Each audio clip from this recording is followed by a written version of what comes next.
I'm Bruce Buffer. It's time for the Anthony Gorgano Show! Good morning, everybody. Happy Friday, live from the Xfinity Studios. This is the Anthony Gargano Show. Happy Friday. Happy Football Friday.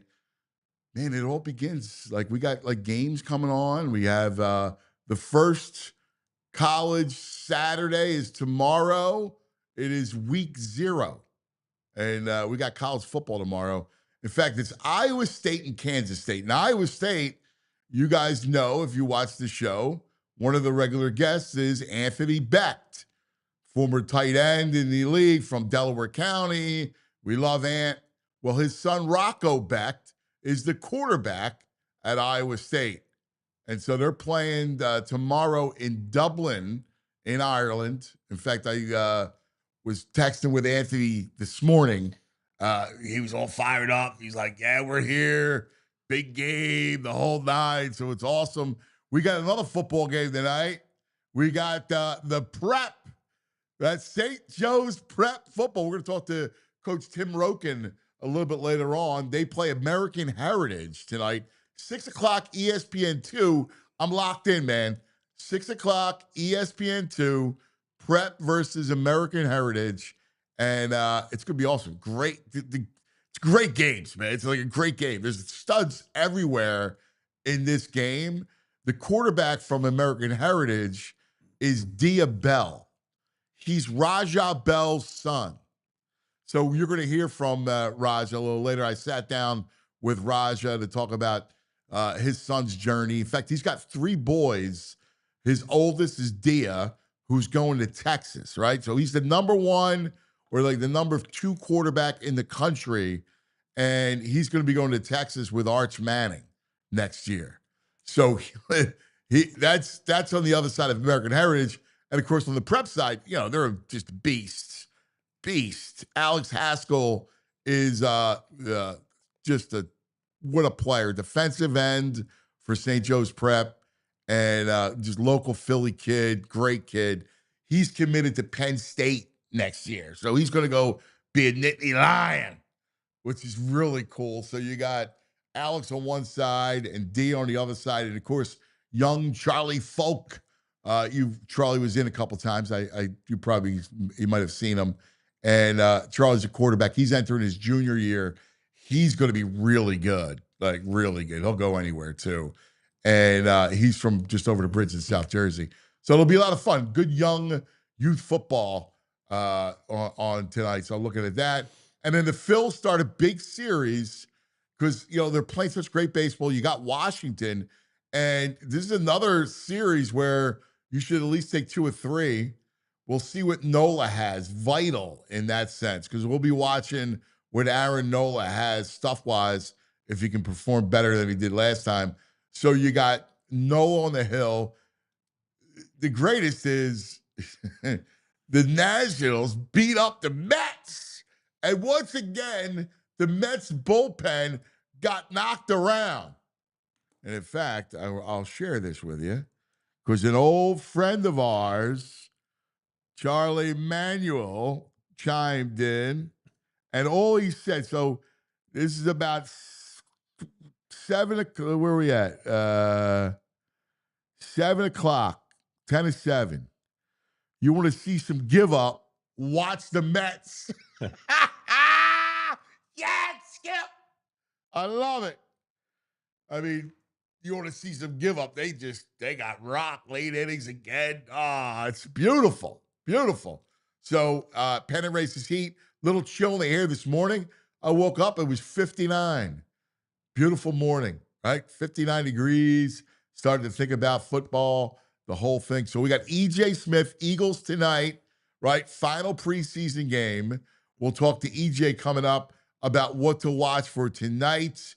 Obviously, the Johnny Wilson news where he's out for the season. Shame for Johnny Wilson. I thought he was on the bubble of making it. So we'll see Obviously, Mechie. It's good. It's probably Darius Cooper, who we like. So that looks like the 5 top receivers. We'll see if Aeneas Smith is this, if they carry 6 because he can return punts. So that's tonight, our last game. And then it's on, man. Like once we get through this weekend, next weekend is the big, next week is the start of college football. Thursday is a big night where most of the teams are a lot of teams are in action. Nebraska plays Thursday night at Cincinnati at Arrowhead Stadium. And then the big weekend, Penn State and Texas, Ohio State. So it'll be a big college football weekend next weekend, Labor Day weekend.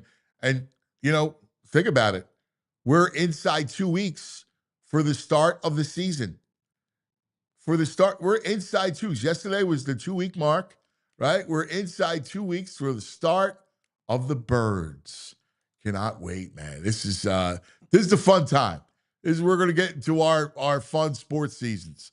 Good morning there, VG. Good morning, Anthony. How are you? I'm good. I'm good. Oh, what a beautiful morning. It was good. Oh, driving with the windows down. Yeah. Woo. Yeah, it's a great morning, and I get excited because it's now sports is back, right? And football's back, so sports is back. Well, here's the other thing too. It's been baseball all summer long. Baseball, sorry, but sports is back. No, but the point of baseball, and I'm including baseball in it, is now the games matter. Yes. Like, I know 162, every game matters. Whatever happens in April matters in October or the end of September. But, the games just hold more meaning because there's so fewer left. Yeah. And it's a lot of fun. And I like when there's multiple things going on. Yeah, I know. You like, 47 projects at once. You're a multiple guy. Yeah. Yeah, you don't like to focus in, just hunker down on one.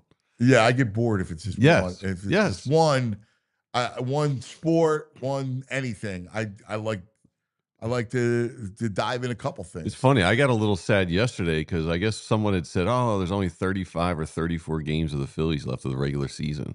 It's like, wow, we already went through almost 130 games already. Great season, fun season. It's been a good season, yeah. A real fun season. I think one of the stories of this Philly season is Rob Thompson, and I wonder how people think, because he gets so criticized.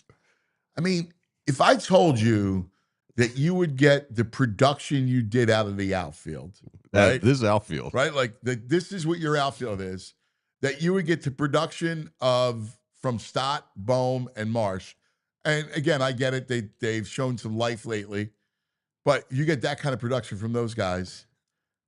What would you tell me? What would you tell me they would be? And here they are comfortably in first place in the NL East, second best record in the National League. Why would the manager get any guff? Dude, I have a guy from the Northeast, Ragu. He hates him every game. I know. Every game. I'm looking at his post right now on social media. He's like, this dirtbag manager never makes the right call, constantly loses games. They're like the second best record in the National League. This is as of 2 days ago he put this up. He's asking for ICE to deport him because he's from Canada. It's like 2 days ago. That's a great line. That's a great line. He just puts up a picture. ICE, please deport him.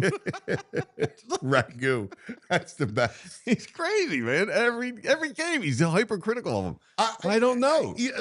I'm not telling you he's Tony La Russa. I gotta say, whatever. If not for that Brewers run, he should be in consideration for manager of the year.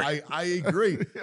What is it about him that drives people nuts? I don't know. There's a lot of people. There's another old school guy in South Philly who you just can't stand him. In fact, he used to call me all the time and just unload on him. And if I just defended him a little bit, he was offended that I defended Rob Thompson. And I'm like, dude, if I look at Topper and I go, what critical mistakes has he made? The Wheeler, that I go back to really the Wheeler one, and I thought he overexposed Alvarado in the Houston series. I want to, because, we have a small sample size here. We don't have callers, but I can Right. say Big Farts Jones is right with you. Until he wins a World Series, he is forever unforgiven for taking Wheeler out of that game in October. He gets the same treatment as Sirianni until you win it all. You're forever on the hot seat for that mistake. Yeah, and listen, that's fair. I mean, that was something that I thought the same thing, right? Like, that was egregious. Like, dude, you can't take him out. Like, I'm with Fartsy. But where we part ways is he's done a great job. Like, I mean, yeah, great to be winning a World Series, but he's done a great job. I mean, look how he handled the Kepler situation. He's resuscitated him. Right. He's revived Max Kepler. Yeah. Right? Like, he's handled a tough, like, his outfield stinks. He hasn't had an outfield the whole time. I mean, he's got Castellanos is consistently ranked in the bottom 5%, and he's played almost every game. Kepler, we've wanted to send him out of town. Marsh has had a nice second half of the season. Yeah, I give him that. But Rojas was here for half the season. Like, Rojas stinks. Right. He's a AAA ball player. That's it. He stinks. So and you had down years from Stott. Yes. Right. And boom. I mean, like, I don't know what And your number 2 or 3 pitcher has been gone half the year. Nola hasn't been here for half the year. I know he's not what he was, but he's still. But from production from a year ago, yeah, you're missing a lot. Right. Yeah, I don't. You got your closer gets pinched for PEDs. Yes. Yeah. So up until Durantula, you had a mix and match your of big bullpen. free agent bullpen arm is a disaster. Right. Like, I'm a Dombrowski fan. I like Dave. I think Dave's a sharp guy. But, Dave's been spotty. He hasn't been Howie like. No. You know what I mean? Like, No. outfield, bullpen signings. Like, I mean, look at it. Yeah. I mean, I don't know. What the manager was given, he's even keel, and I know that bothers people, but that's what you need in baseball. Otto Kemp. I mean, I joke around about Otto Kemp. I mean, he's a minor league player. Otto Kemp. He's got Rojas. I mean, the people he's had for the bottom, Weston Wilson, the bottom half of this lineup. I mean, he's got a better record than the Dodgers. I mean, I just don't understand why you're on top of this dude constantly. And it's like people say that managers don't do a lot, and that's true in a lot of cases, but he's been juggling a lot of positions and batting orders and lineups and who's playing and platooning. I think he's done a really good job. Yeah, I disagree with the notion that the manager is just a passenger. Like, I get it. Like, you got a good team and all, it's predominantly about talent, right? Like, I mean, it's an obvious nature. But they matter because they set a culture. Like, the culture in a baseball team, because it's such a long season, you get at each other's throats. You're together all the time. You're together more with your team than your family, than anyone on the planet. It's this group traveling around the country. It's always at the ball yard. Every day. And it's hot, and it's it's summertime. It's a long deal. It's a lot of egos. And you need to manage that thing. Like, that's not an easy job. No, that's the most. That's the most important part of it. I could chew this guy out. I could chew that guy out. The whole thing. You can't manage like that. Burying people every day. I think he's handled Castellanos really good. I mean, Castellanos is he's an edge. He got an edge to him. Like, he's a little abrasive. I think he can be. You hear his stuff and he's done a great job. He's got him to the point where he's accepting days off. This is a guy who played 162 games and wanted to do that every year. That was his thing. And he's accepted the fact that he's going to platoon every now and then. So Bader plays and Kepler plays. Yeah, I don't know. I like the way he's managed that piece of it. I mean, he's done a really good job. So I look at the heat that he takes, and I just don't think it's fair. Now he just lost his ace, and the clubhouse has rallied around this. I know. I mean, that's not by coincidence. I know. Bryce isn't this big vocal leader. And by the way, he's one of the nicest guys in the world. Like, he's Canadian. There's a reason why people love him around baseball. Right. People love him around baseball. I mean, they love the guy. Like, and I'm thinking to myself, we're cheering. We give Alvarado a standing ovation, Yes. but we bust Topper's balls Every day. Like, Every what game. is that? That's not right. No. That's not right. Colb's, I think they're trolling me. He's a fine manager. The only point is keeping this group together. I agree. He deserves it. There's been a lot of adversity this year, and they're the second best record in the National League. I think you know what? I might have to do a big Topper story. I would love that. Because I do believe he's being unfairly criticized. Yeah, it was the same way. Was Nick also unfairly criticized? Because I was a big, but I thought... Ask yourself that question. Yeah, I thought Nick made a lot of bonehead... I think Nick made a lot of bonehead moves. Very good, Andrew. Yeah. Very good. I think Topper's done a way better job than Nick was doing, but I don't know.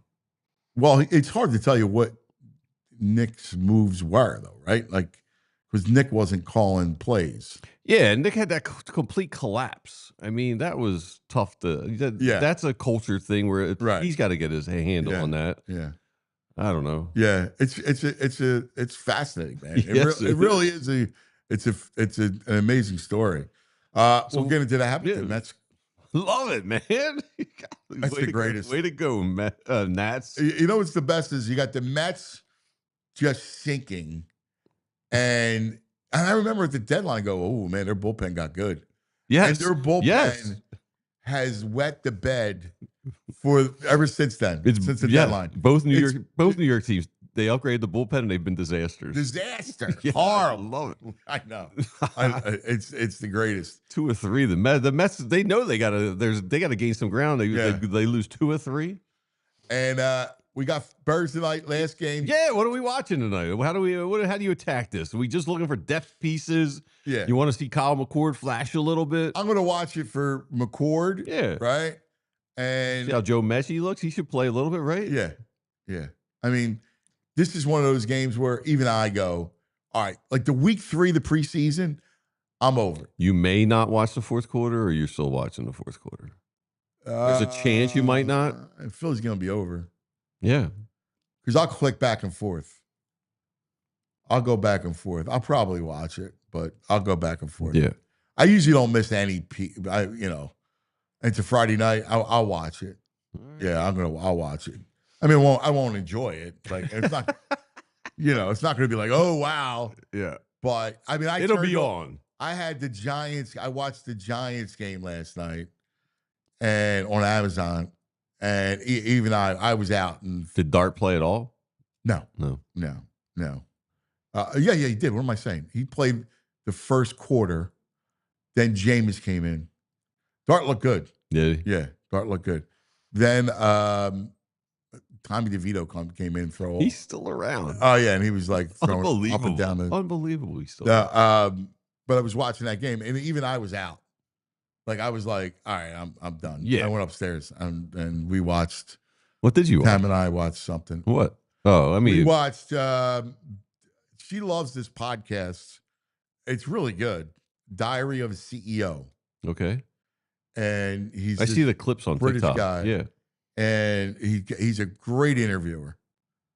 Great interviewer. So you really watching podcasts, the videos of that, or it's a whole podcast, like a YouTube thing? Yeah. Yeah. Cool. So we watched that last night. Like I went upstairs. I was like, all right, because I know tonight I'll stay downstairs because I have to work at 5 o'clock in the morning. So I'll be up at 4. Yes. So I have to, I'll watch a lot of baseball because I have a national show tomorrow. So I'll do that. And then the trolls are out today. Johnny Goodtimes, one of my good friends who's leaving town. He's moving back home. He says to let you know the ultimate Frisbee Final Four is tonight. In case you need something to watch. He's a big Frisbee man. Yeah, he was a part owner of the team, the local team. That's the Phoenix, right? Yes. The Philadelphia Phoenix? Yeah, I don't know, dude. Yeah. I can't the Frisbee. I'm anti-Frisbee. Yeah. Sorry, Johnny Goodtimes. If you can't throw it, I'm out. Anti-disc. Yeah. I mean, I love a puck, Yeah. but that's different. Yeah. You know, a frisbee is something that that you'll flick. Yeah. I'd rather throw than flick. Every now and then, dongle. Sports Center will throw on one of the catches in their top 10, and it's a nice catch. It's not a ball. No, I mean, it's inferior. It's not. I'm sorry. It's not. It's It's inferior. not coming at you like 40 miles per hour. It's It's like nice hovering little right. disc. It's flinging a spaceship. I get it. Yeah. All right. I've never been a frisbee man. Like Never. the frisbee's not putting like those Elway, the seams of the ball in your chest after you catch it. The frisbee's No. just hanging out Like, there. do you remember? You grab a frisbee, you don't catch it. Right. Do you remember, like, growing up, like, people go, like, before everybody just stayed in the video games, you were out doing stuff. Like, we Yeah. always play ball. And every once in a while, out of your, hey, you want to throw a frisbee around or whatever? And I'm like, no, I don't want nothing to do with a frisbee. In college, because I experienced some wide open space I'd never seen before, but we got into the aerobie, which was like a frisbee with the center cut out that you could launch like 300 yards. It was you could throw it, man. And I mean, that was fun. Yeah. That was my short. I never got into the frisbee. And what's the game with they would do the thing with the feet with your foot and you. Oh, hacky sack? Hacky sack. Yes. You never hacky sacked? No. You were definitely hacky sack. I mean, That's an urban I grew up game. in a soccer neighborhood. Of course, we hacky sacked. Yeah. Is that what that is? It's like I don't know. All pepper the for- soccer kids were doing it. It's like pepper kind for of is soccer. it kind of is, but it ended up being like hippies and An herb stoners. user. Yeah. it's an herb Yeah. Like you user, go to like game. a Grateful Dead show or a Fish show. There's always hacky sack guys Yeah. around. Yo, with it. man, want to hack some sack? Yeah. Oh, really? Yeah. Is that I was Oh, thinking- yeah. Yeah. Oh, yeah? Oh, yeah. I'm out on the hacky sack. I never liked this hacky sack. We should do it. Let's do a TikTok of him hacky sacking. Let's try to get him to hacky sack. We need to find one. Yeah, you could, I see. I just saw them at a recent concert. They're there, man. Are they really? Yeah. And what is a hacky? It's like a It's pink, like a little beanball, like a little Beanball, beanbag yeah. kind of. Yeah. Well, there's good ones. The one with the sand is the best. The one with the little Yeah, see, that's what I'm talking plastic about. beads is But bad. it's what is it, like a square? Yeah. Yeah, it's like a little Yeah. sack. Like, that's the thing. Like, if it's not a ball, it's inferior. Yeah. You know what I mean? Yeah, no one's saying hacky sack's better than any sports with a ball. Well, you know what I'm saying. A ball, like the ball itself, Yeah. not the sport, Yeah. just the ball. Like, if you're going to do something to pass the time, I'd rather have a catch. Right. But the catch is like, you have to have some space. The hacky sack, me and you right here, could just be like, boom, boom, kicking it back and forth to each I don't other. care about that. I know you don't care about I don't want that. All right, let's take care of some business, and we'll get to EJ coming up. ESPN dropped an ad. It's at what did they say? Teddy Wright saying, cuz grabbing his crotch saying, I got your hacky sack right here.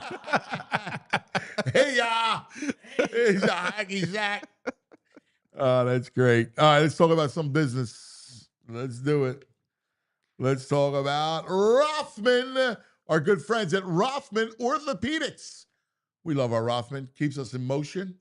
Listen, here's the thing. It's wonderful to have a place like Rothman Orthopedics in our backyard because, we're a sports culture. We're a sports town. So we like to be driveway stars and, backyard stars and playground stars. Like, we're always playing ball. Like, from the time you grow up, and it never ends, right? And someday you have kids like me and you're still doing it and you love it. But sometimes aches and pains get in the way. And this is where Rothman comes into play. So they have a team for every body part. So you got ailments, shoulder, your elbow, your knee, your ankle, your neck, your back. They have a team of doctors that focus on each of the body parts. And they'll get you back in motion quick. Like, what they do is amazing, man. All right. So they use evidence-based care, that commitment to restoring your mobility, and they're going to get you back out there stronger than ever. Don't let pain put your summer on pause. Visit RothmanOrtho.com/PHLY to book your appointment today. Get back to doing what you love. Pain-free. Rothman Orthopedics, getting you back to your summer game is their mission. Ace Hardware's got a mission. They got a mission to help you around the house these days with nagging repairs that you haven't got to. That's right. If you got an outlet you fixed last fall, or last summer, or yesterday, you still haven't, Ace Hardware's got someone for that because they got the people to do that now. They're not just the helpful hardware folks, they're also the helpful home service and repair folks. From plumbing and electric to heating and cooling, they got trusted pros to keep your house humming all year long. Ace Hardware Home Services, they're bringing the helpful, from the store, now from your front door, all the way down to the Jersey Shore. And Ace Hardware, they're local. They're local plumbers and techs that handle everything from repairs, seasonal maintenance, installations, upgrades. They bring you understanding by listening to your goals, and the job's never done until you're totally satisfied. And they make it so you can spend more time doing things you like, hobbies, projects. They give you free estimates on equipment installations and replacements with trusted advisors and pros who work with your budget. And they give you service you can trust, guaranteed satisfaction, and their teams live and serve in our communities. They're local. They're dedicated to keeping their neighbors comfortable in their own homes. So if you got something you need to get taken care of at the house, visit Ace Hardware Home Services online at acehardwarehomeservices.com and get started on that next project. All right. I love it. You know what? It's a football Friday. Last preseason game tonight. Can't wait till it's over. And let's go. Bring on the Cowboys. Joining us live from the NovaCare facility. There he is from the all PHLY Birds channel, our man E.J. Smith. Give me that E, give me a J, give me an E.J. Give me that E.J. Smith. Yo, what is it, buddy boy? On the Xfinity What's going on, guys? Studio guest line. What do you say, pal? Listen, I feel about the same as you here. Like, not to besmirch the preseason. I know a few weeks ago we were excited for some preseason action, but I'm ready for the main course at this point. You know, let's get this game behind us. Let's see what this 53-man roster looks like, and yeah, let's get ready for a regular season here. So, but yeah, bittersweet, I'd say. You know, the training camp time is fun, but I'm ready. I'm ready for the regular season. You know, it's funny. I was thinking about this. They're at some point soon, they're going to go to 18 games and they're going to shave the preseason down to 2 games. And I actually think that's the perfect number. Like 2 games is a perfect number. That, some scrimmages, controlled scrimmages, I think that works. Yeah, and it's interesting because that probably plays into the Eagles' favor a little bit because it'll force more teams to approach the preseason the way that they do. You know, they're obviously pretty conservative. We don't see the starters play, any, and, defense, you see some guys, but, the Eagles really do take a pretty conservative approach with it. And we've heard players talk about how those first 4 weeks of the regular season, they almost treat those like the preseason. We've seen them maybe have sluggish starts or just have to figure out who they are as a team in those first 4 weeks. Saquon said it last season. And honestly, that 2-2 start last year, it kind of was their preseason. So, if they go away from that preseason, that third preseason game, I think it won't change a whole lot for the Eagles. They already do the joint practices, obviously. They already have that conservative approach. I think it'll obviously affect some of those bottom of the roster guys. But, yeah, I think the Eagles are pretty much already set up to kind of devalue the preseason. Yeah, I mean, listen, you can evaluate guys. Like, you don't need the game stuff. You see that stuff in practice. I mean, college football doesn't play preseason games. Like you understand who your guys are. So I get it. I only think you need 2. But let's look at tonight and what we are watching with Johnny Wilson now sidelined for the season. That it looks good. Bo and I, you're probably sick of us talking about Darius Cooper because we love Darius Cooper. But you got Cooper, right, as your 5. Mechie's your 4. Cooper is your 5. Will they carry 6 with Aeneas Smith? And, are they looking somewhere else to return punts? Yeah, that's the big question. And I think Aeneas is one player that this is a game. There aren't many guys that you feel like can actually win a job, to your point. Like, you see them all summer. The final game of the preseason isn't going to really swing very much for you. But I feel like the summer that Aeneas Smith has had, this is an opportunity for him to either put a stamp on something or, to your point, like, I don't know.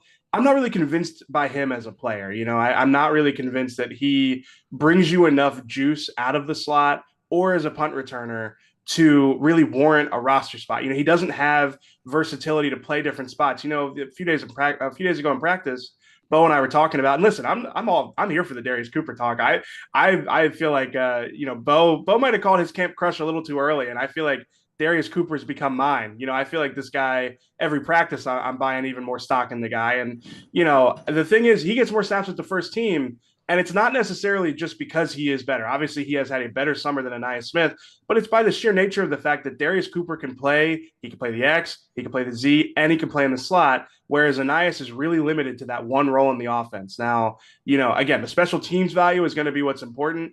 Can he have another standout game where he has a good punt return or he has some nice moments in the pass game? I could see him earning a roster spot with a really good performance, but again, I kind of feel like I think if they carry 6, he's the 6th, but I don't know if you're borrowing from other positions. I don't think that he really warrants that just from the summer that he's had. Yeah, I agree. I don't find anything special about him. So I look at him and go, that kind of thing. All right, what else? First of all, who do you think plays tonight? Does anybody that you're interested in watching play? Yes, some of the depth offensive line guys, I feel like we'll get to see them. I don't think we'll see Matt Pryor. He was not going through the walkthrough period of, I guess that was, sorry, I lose track of what day it is. It was Wednesday's practice that he wasn't going through the walkthrough period. Doesn't seem like he's expected to play in this game, which is a little surprising, if I'm being honest. I would have liked to see him just to get a sense of where their tackle depth is at. It's a question mark. I didn't really have as much of a question about their offensive line depth going into training camp, but coming out of it, it is definitely a question for me. Wondering who number 6, number 7, number 8 on the depth chart are on game day. Those guys are a little bit less of a sure thing than what we've seen from the Eagles in the past. So, guys like Kendall Lamb, guys like Darian Kennard. I want to see Drew Kendall. I want to see if he plays guard.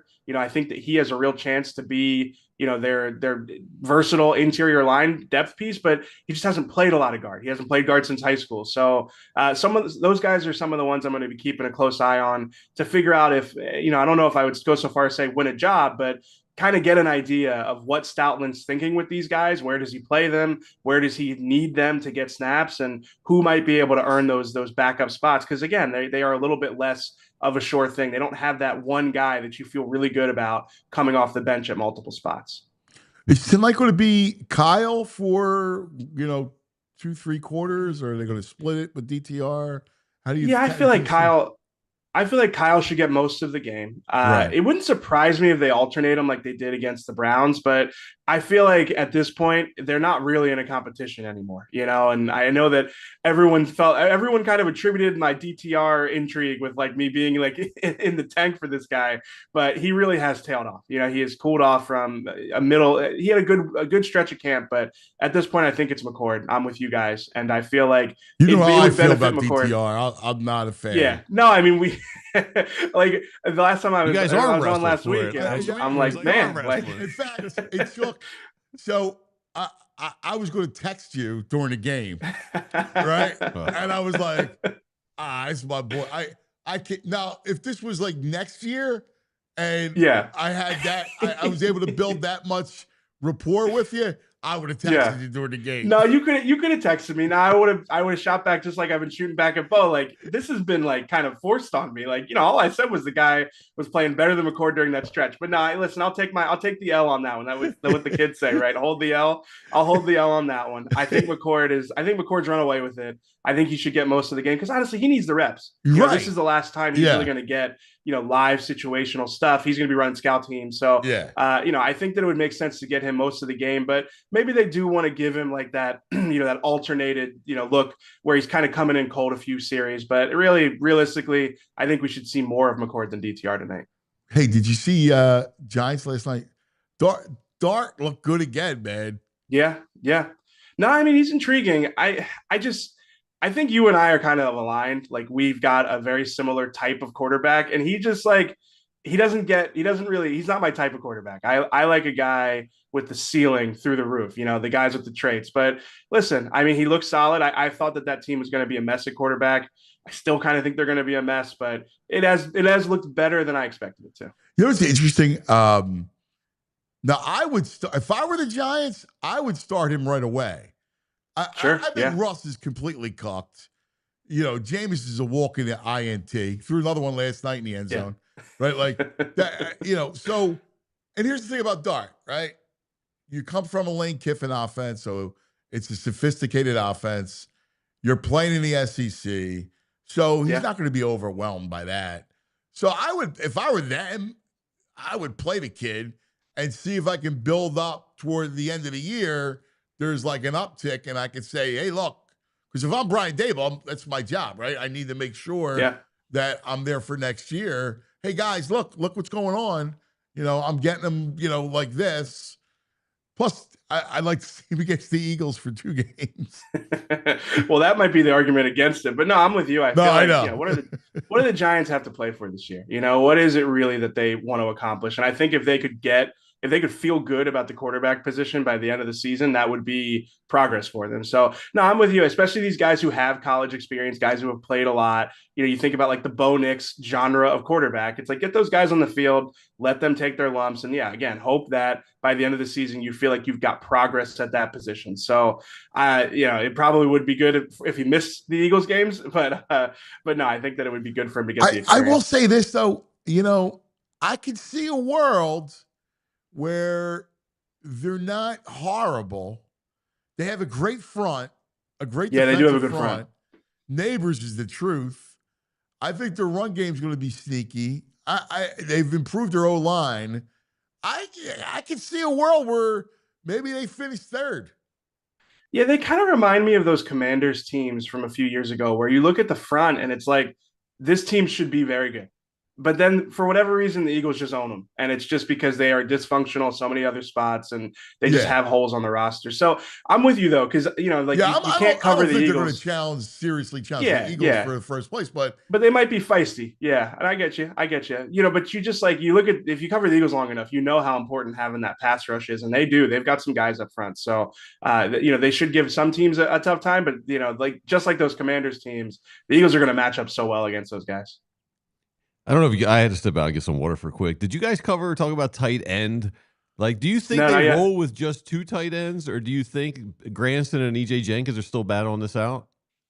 I think that there's a chance that they roll with 3. Now me and Fran have talked about this. Like, do you view Ben Van Sumeren, if he makes the 53, which I think he has a chance to because he's got special teams value, if you view him, if you borrow from the tight end room or the running back room for somebody like that.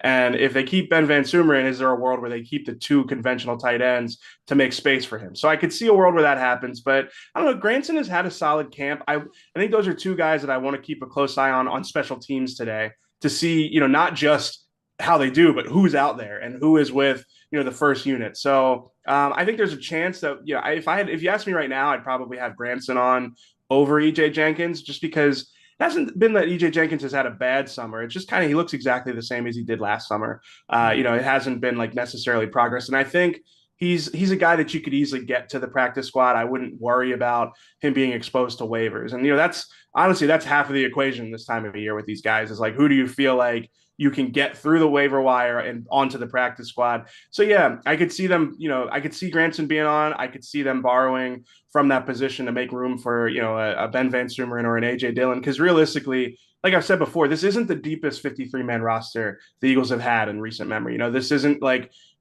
a year to do a whole bunch of funny business to try and squeeze on a bunch of guys. They have a lot of veterans that wouldn't be exposed to waivers. So I think they could probably try to get a lot of young players on. And, a guy like Granson kind of fits the bill as like somebody who you could sneak off, not have on your initial 53, but sneak back onto the practice squad or just put him back on the 53 after an injury or something like that. So it's an interesting position for sure. I think that today could determine some things, but I'd probably have Granson on just over EJ Jenkins at this point. Yeah, I agree. I'd have Granson on it. I would. So when we watch tonight, is there at any point even looking for the eye of like what's Petula doing, or are they just not going to show anything? Nothing. If anything, it's like the opposite, right? It's like the they might if they do show Yeah. something creative, it's a sign they're not going to use it in the regular season. Right. Yeah. Tonight, in a lot of ways, honestly, you can miss it. You know what I mean? It's It's not a prerequisite as an Eagle fan to watch it. You know, like, again, I'm looking That's forward good to know on a Friday night. Yeah, like, I'm looking forward to, like, I mean, obviously I have no life. So, I mean, I'm just dad. So I'll be watching it, and I like, you know, McCord. So I want to see what McCord will do and you know, that sort of thing. But it's not, you know, I mean, it's like, let's get through it. Are you, you know, I'll be watching the Prep and American Heritage at 6 o'clock on ESPN2. So I'll be late to the Eagles game. Big football weekend. We got week 0, EJ. Yeah. No, I'm excited. College football, I mean, I don't get to watch as much of it because I'm traveling on so many Saturdays, but it's honestly probably, for a while, I used to say it was the best sport. You know, the tradition, the rivalries, everything like that. So no, I'm definitely excited for the year. Were you are you an NFL nut? Like, are you give me your, like, what you love? Like, what do you love about the scene? Like, I'm curious, like, because sometimes, you know, you got some beat guys that are about the beat, right? And they live the beat, which obviously you do. And when they have to get away from it, once the Eagles are over and they filed their stories and they've done their work, they have to get away from it. And then other people are, you know, freaks like me, and I just love it, you know? No, I'm definitely the latter. You know, I'm still watching the Thursday night football, the Monday night football. I don't really feel like I need to get away from it. If anything, like I said, I'm almost disappointed that I can't watch more college football. Yes. Now, with that said, like, I don't watch any team other than the Eagles with as critical an eye as I watch the Eagles. You know, like, funny story for you here. My wife had a fantasy football draft party with her. She's a pediatric nurse, and it's like 12 pediatric nurses doing a fantasy football draft party at my house. And they're all asking me, like, you know, who should I draft in the 10th round? You know, who's a sleeper from, you know, the Patriots depth chart? And I'm like, listen, I could tell you about Lance Dixon and Maxon Hook, but I can't really tell you about, like, who the fourth option for a lot of these teams are going to be and who you should draft. So I watch it, but again, I feel like the time I spend trying to know all 90 guys this time of year definitely takes up a lot more of my bandwidth than, like, you know, understanding what the edge rusher rotation looks like for the Houston Texans or something like that. Wow, that's awesome. Your wife's in a 12-team league, all pediatric nurses? It's crazy. I think it's a 24-team league, and they break it up into a premier league and then like a second tier. So, like, and I've been trying to convince them, like, you guys have to do promotion and relegation. Like, you have to take the bottom 3 or 4 teams in their league, in the top league, and knock them down to the second league, and then they can't come to the fun fantasy draft party at our house next year. Like, we need some real stakes here. Oh my God, that's awesome. So there were 24 nurses? Yeah. At your house the other night?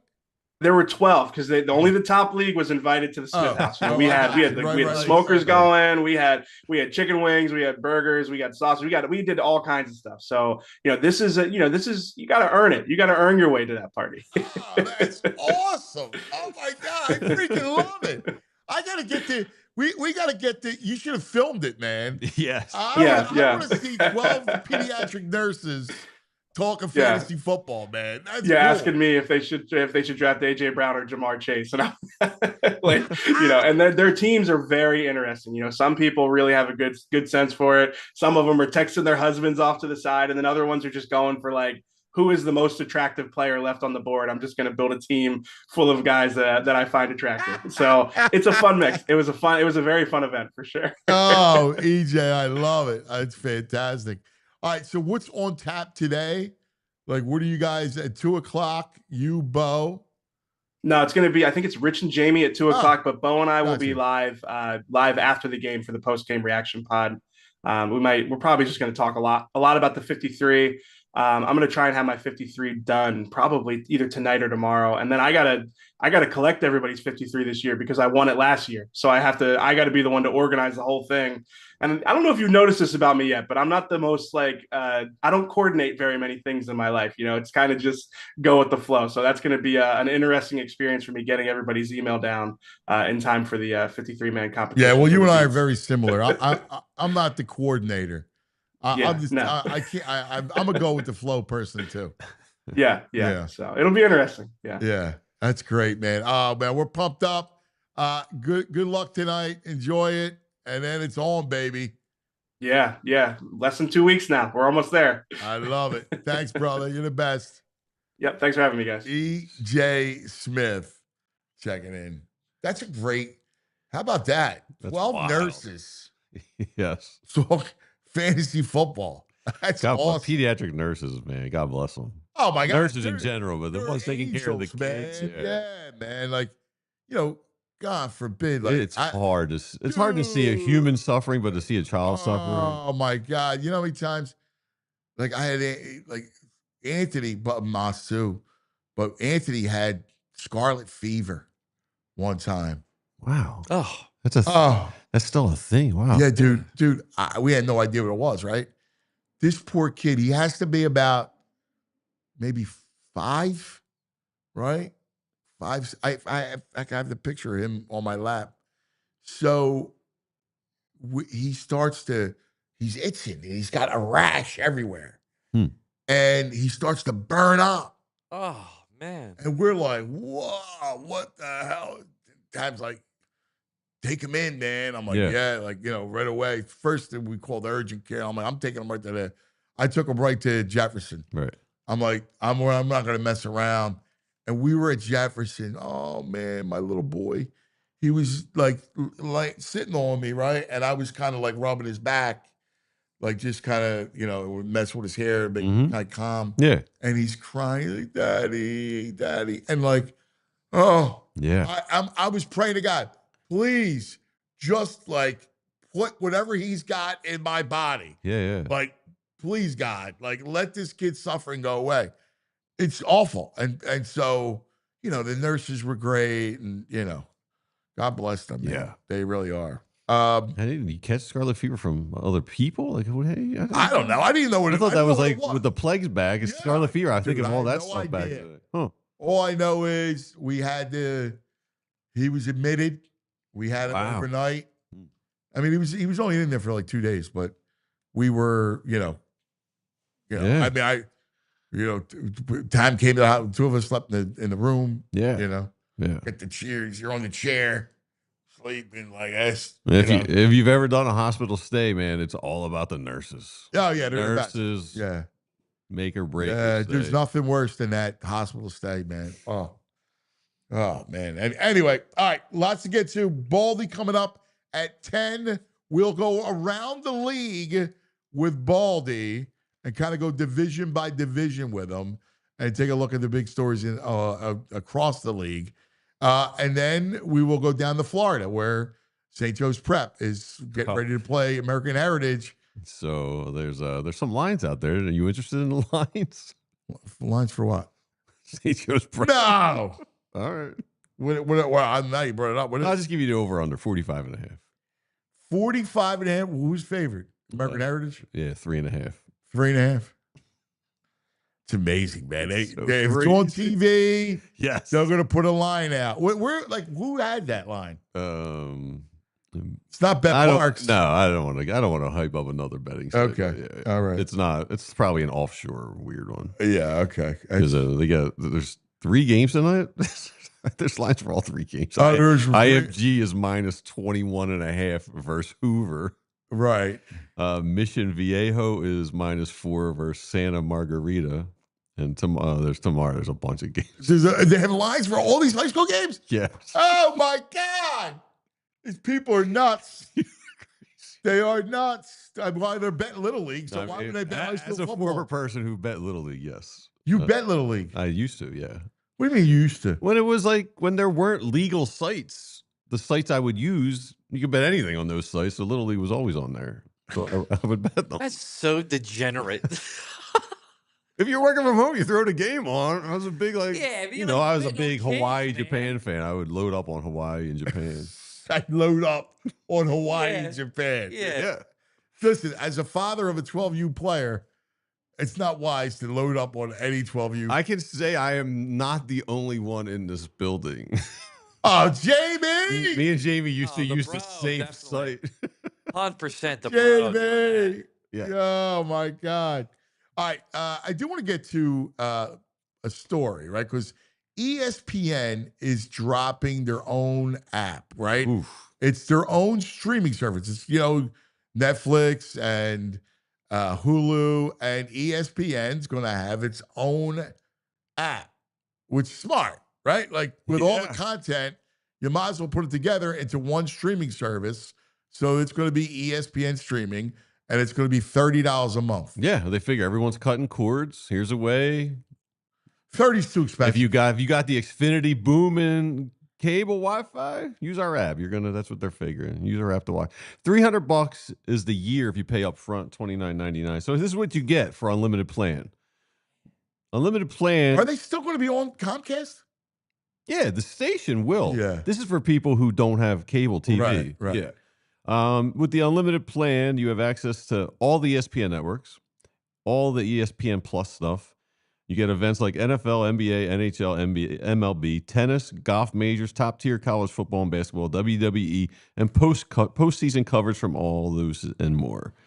You can do a cheaper plan for $11.99 a month, but you don't get much of anything. What's the $11.99? You get ESPN Plus with top-tier soccer, PGA Tour, NHL, and UFC. And a selection of college sports. Does that change like pay-per-view for UFC fights? Like if you're paying for this subscription, which is $300, I kind of feel like year. didn't I just read that maybe the UFC is going just on the streaming service? Yeah. I don't think they're doing pay-per-views anymore. Oh, I'm not sure. Someone in the chat probably know that. So do you get? Because I know they had hockey. Like I'm an ESPN Plus subscriber. Yeah, it says you'll get. Like I watched a ton of out of market hockey games, and baseball. So I get a lot of baseball and a lot of hockey. Yeah, not a lot of hoops. They're saying they don't. Let me see. What did I mention? NBC? I guess now NBC will have a lot of the hoops. Yeah, they mentioned NBA, but basically everything that was on ESPN Plus, you're getting. So that was all those games. So you'll be able to watch those. And a selection of top-tier college football and basketball. I like live events. I like games. Yes. I like games more than studio shows and everything, except I like game day. Well, they're hyping up there. You get access to special studio shows. You got like a TikTok thing, a little video. Yeah, like that's not for that. They're not doing that for me. Yeah. Well, this news combined with MLB, which is no more Apple, but they're going to be an NBC Peacock for Friday, Saturday games, and MLB TV is going to ESPN. So MLB will be on Peacock Friday and Saturday? Exclusive, and they'll also get the wild card games. I like that. MLB TV, which is all the MLB games, not the network, but the games, they're all going to the ESPN app. That's what they say is going to be a big deal. They bought NFL and they bought MLB. Right, all for the app, yeah. Right. So now if you're a Philly sports fan, the Inquirer did a good job of breaking this down. To watch all 5 of our teams with the union included, you need 9 streaming services. If you want to watch services. So if you don't have cable TV and you're just trying to stream on your phone or your laptop, you're going to need that's $90 a month. You need take Comcast, NBC Philly. Yes. You need ESPN. Yes. You need Apple. No, you don't need Apple. Yes, you do for the union if you're. Oh, right. Apple's for union, right? Yeah, MLS season pass is only on Apple? You have to pay for the Apple subscription and then, in addition, pay for the MLS pass, which is another $10 on top of the $10 you're paying for Apple. Okay. You need Amazon. You need Amazon. Yep. You need Netflix. You need Netflix. You need Peacock. You do need Peacock. You need Peacock, right? What else you need? They're saying you need HBO Max. For what? HBO Max will have Flyers games. HBO Max is going to have Flyer games? Yep. You also need Roku for Phillies games as an occasional Phillies game on Roku. Right.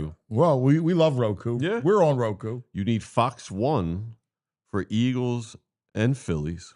Fox One? I don't even know what that is. And you need Paramount Plus to get Eagles. I guess they're doing games on Paramount Plus this year. Oh, wow. Yeah. They were on last year, weren't they? No. I like Paramount Plus. Well, they had Amazon. Yeah. They were on Peacock. They were on Peacock, yeah. And then, I guess, okay. There was the Netflix game. Netflix game, and then I use Hulu, so that's how I use cable. Is Hulu. Roku, Fox One. What's Fox One? They spell it out too. ONE. They broke this down in Inquirer. Eagles, if you want to have all these services, it's $78.95 a month. For the Phillies, for all the services you would need, it would be $84.92 a month. For all the Sixers games, it's $75 a month. Flyers games, it would be $64 a month. And for the Union, it's $15. So if you're 4 for 4. Yeah, there's crossover in all those numbers. Yeah, but they should have done what the 4 for 4. Yeah, right. Will pay. Right. I would figure you got to figure $100 a month. I think that seems about fair. $100 a month, man. That's a lot of money. It is a lot. $100 a year. That's a lot of money. A lot of money, man. Be a sports fan. We should make the 4 for 4 app where you can get all of the teams in Philadelphia on one app. Dude, I like the 4 for 4 app. They call it that, 4 for 4 app. Yeah. You got anybody who could build that?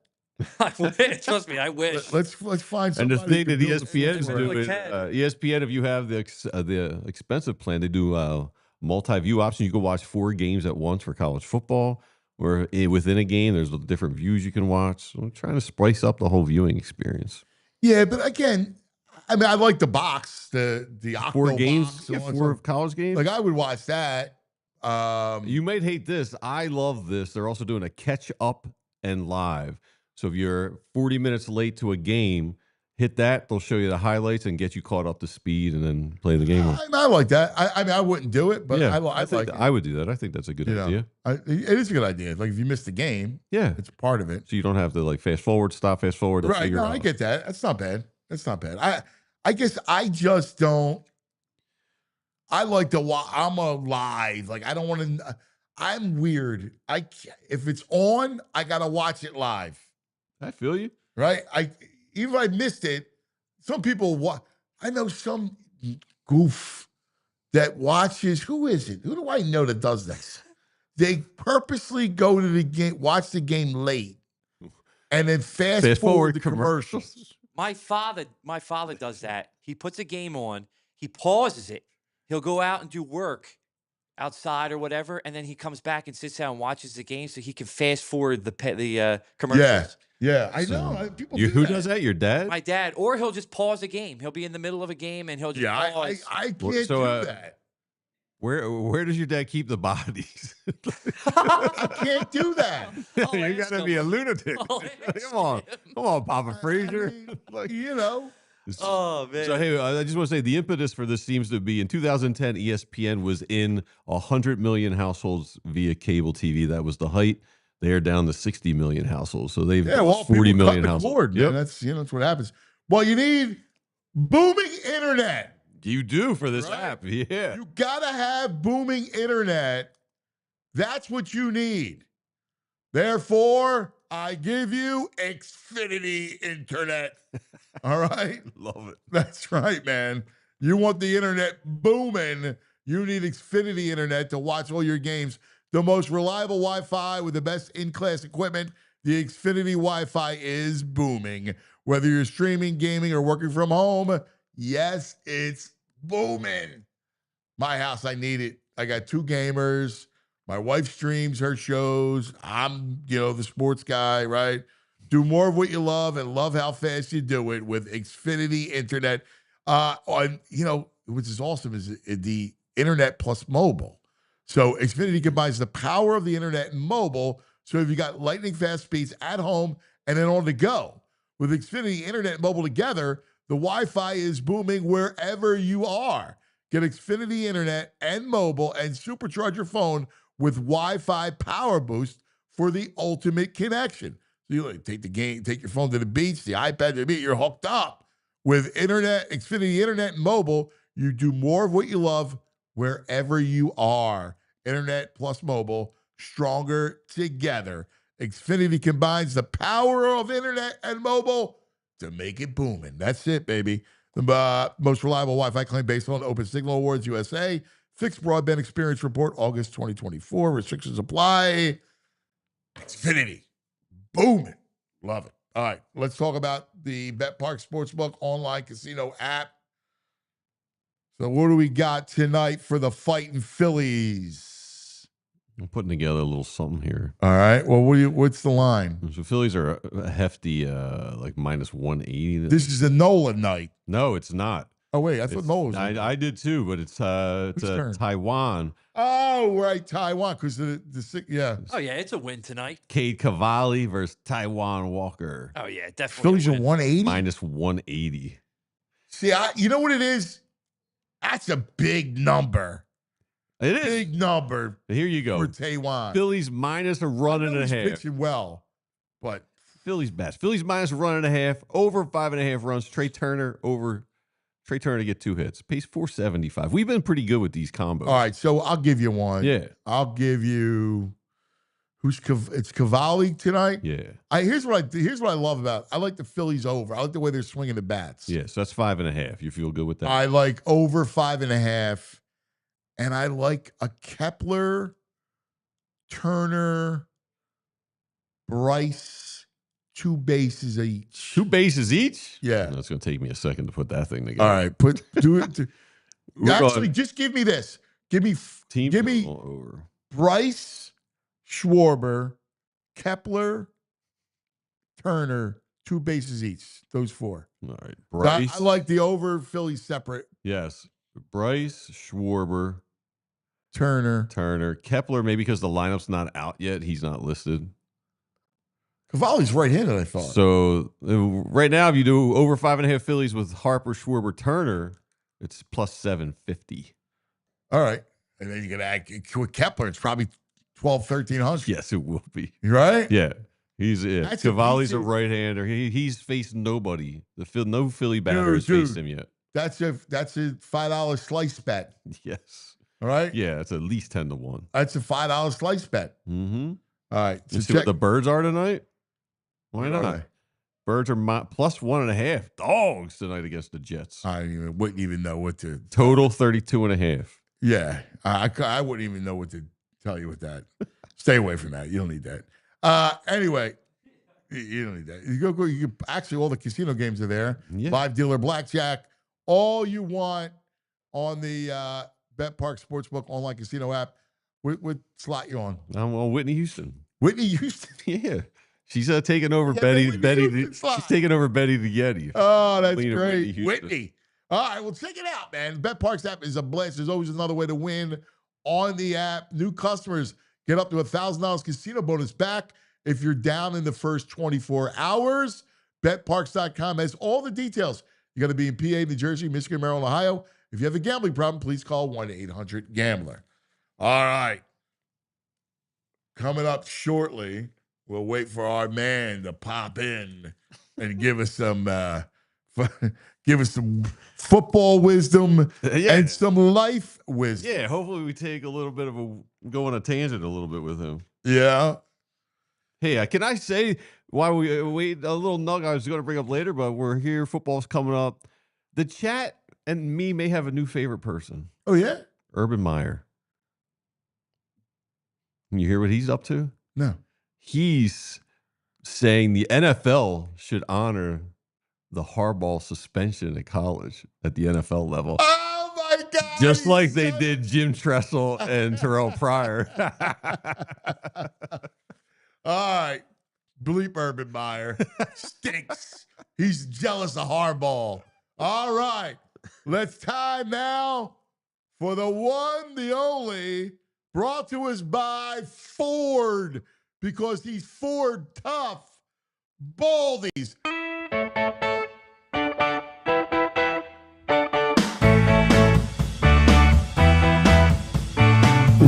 Baldy. Oh, let's talk some football. Ay, Baldy. Oh, he likes pizza and football. Oh, Baldy. There he is. Cuz, Well- you're home? For about, I'm leaving to go to California in about 2 hours. But yeah, Why didn't you let Got me in know? last When'd you get night. back?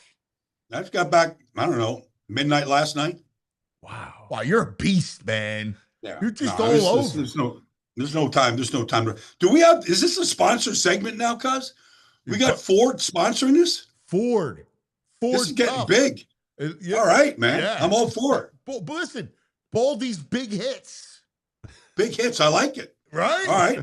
I mean, that's that doesn't great, sound- right? Has a good ring to it. Because, by the way, you're Ford tough. Put that 150 in my driveway, man. I'll drive that thing. You bet. And as we learned from your PSA, please don't drink and drive your Ford F-150. No, don't drink and drive. It's not necessary. We got all the ways to get transferred and to mobilize after any party. Labor Day coming up. We've got fantasy drafts, all that stuff where there's partying going on. Like, don't do anything stupid at this point. Well, I love your. I love the fact you did the Baldy PSA. Yeah. Well, I mean, people are reaching out to do different things, so I think it's I sort of comb them, make sure like it's the right presentation, the right group, and the people at NHTSA, like they have a good message for everybody. Yeah. Everybody needs to hear it. Yeah, that's good. You're right on. All right, let's get started. You're flying to LA to do preseason weekend 3 and the final weekend. This is the tough weekend, man, because you're like, all right, now I want to get through it. Let's go. Yeah, but at the same time, I was just watching like the Giants this morning. They got Elijah Chapman, a backup defense tackle, playing fullback.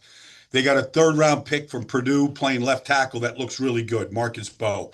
You watch the Steelers, and Y.A. Black has been as good as any defensive lineman in this league in preseason. So you start like thinking about the young guys in this league, different positions, teams. And so to me, like the evaluation process never really ends. It can't really end. And so these kids are out there competing. I'm watching guys on special teams right now because that's the way. They had a friend of mine's son went to Army. He was the captain at West Point for 2 years. He went to the Jets last year. I got him signed. Joe Douglas got him signed. He didn't make the team. He bulked up a little bit. Now he's in Buffalo. All right, this kid, Jimmy Charlo, he's a great kid. Big, big, thick, strong Italian kid, right? Jimmy Charlo. Like, he had 2 special team tackles and 3 solo tackles in the game last weekend. So you're just like, hey, could this kid make the 53-man roster? So, like, to me, like, it's still a fun weekend for me. But, yes, I'm jonesing for September 4th. I see the countdown, 13 days. Yeah. And listen, I'm with you. Like, I could still find something to watch with these games. Like, there's always something. Like, last night, I have to tell you, I'm curious. I want to go division by division and do our division notes. And we'll start with the East, obviously. I think the Giants have a chance to be a pain in the ass. Like, I think they could be no doubt decent, I'm with man. You. I said today, cuz everybody that drafts a kid in the 1st round, and they have these veterans there. We saw it with Carson Wentz and Sam Bradford. Like, you can tell me that no, he's Jackson Dart can play. He can flat like that. I agree. The offense doesn't move. The offense jumps. And that guy can grip it and rip it. He sees it, and Daniel Jones could never do what he's doing. Never. No. He could never. No. He always hesitated. You hesitate in this business at that position, you're going to get sacked, you're going to get hit, you're going to miss it. Like, he sees it. And I know it's preseason. I know I got to like bite my tongue. But man, he's athletic. Like, if they get, forget about Dart for a second.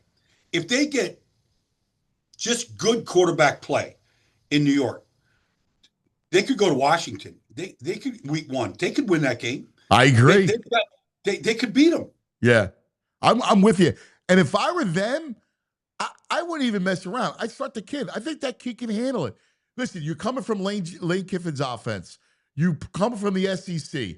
He's not going to be overwhelmed. Are you kidding me? But I would start him. I think Russ is cooked. Jameis is Mr. INT.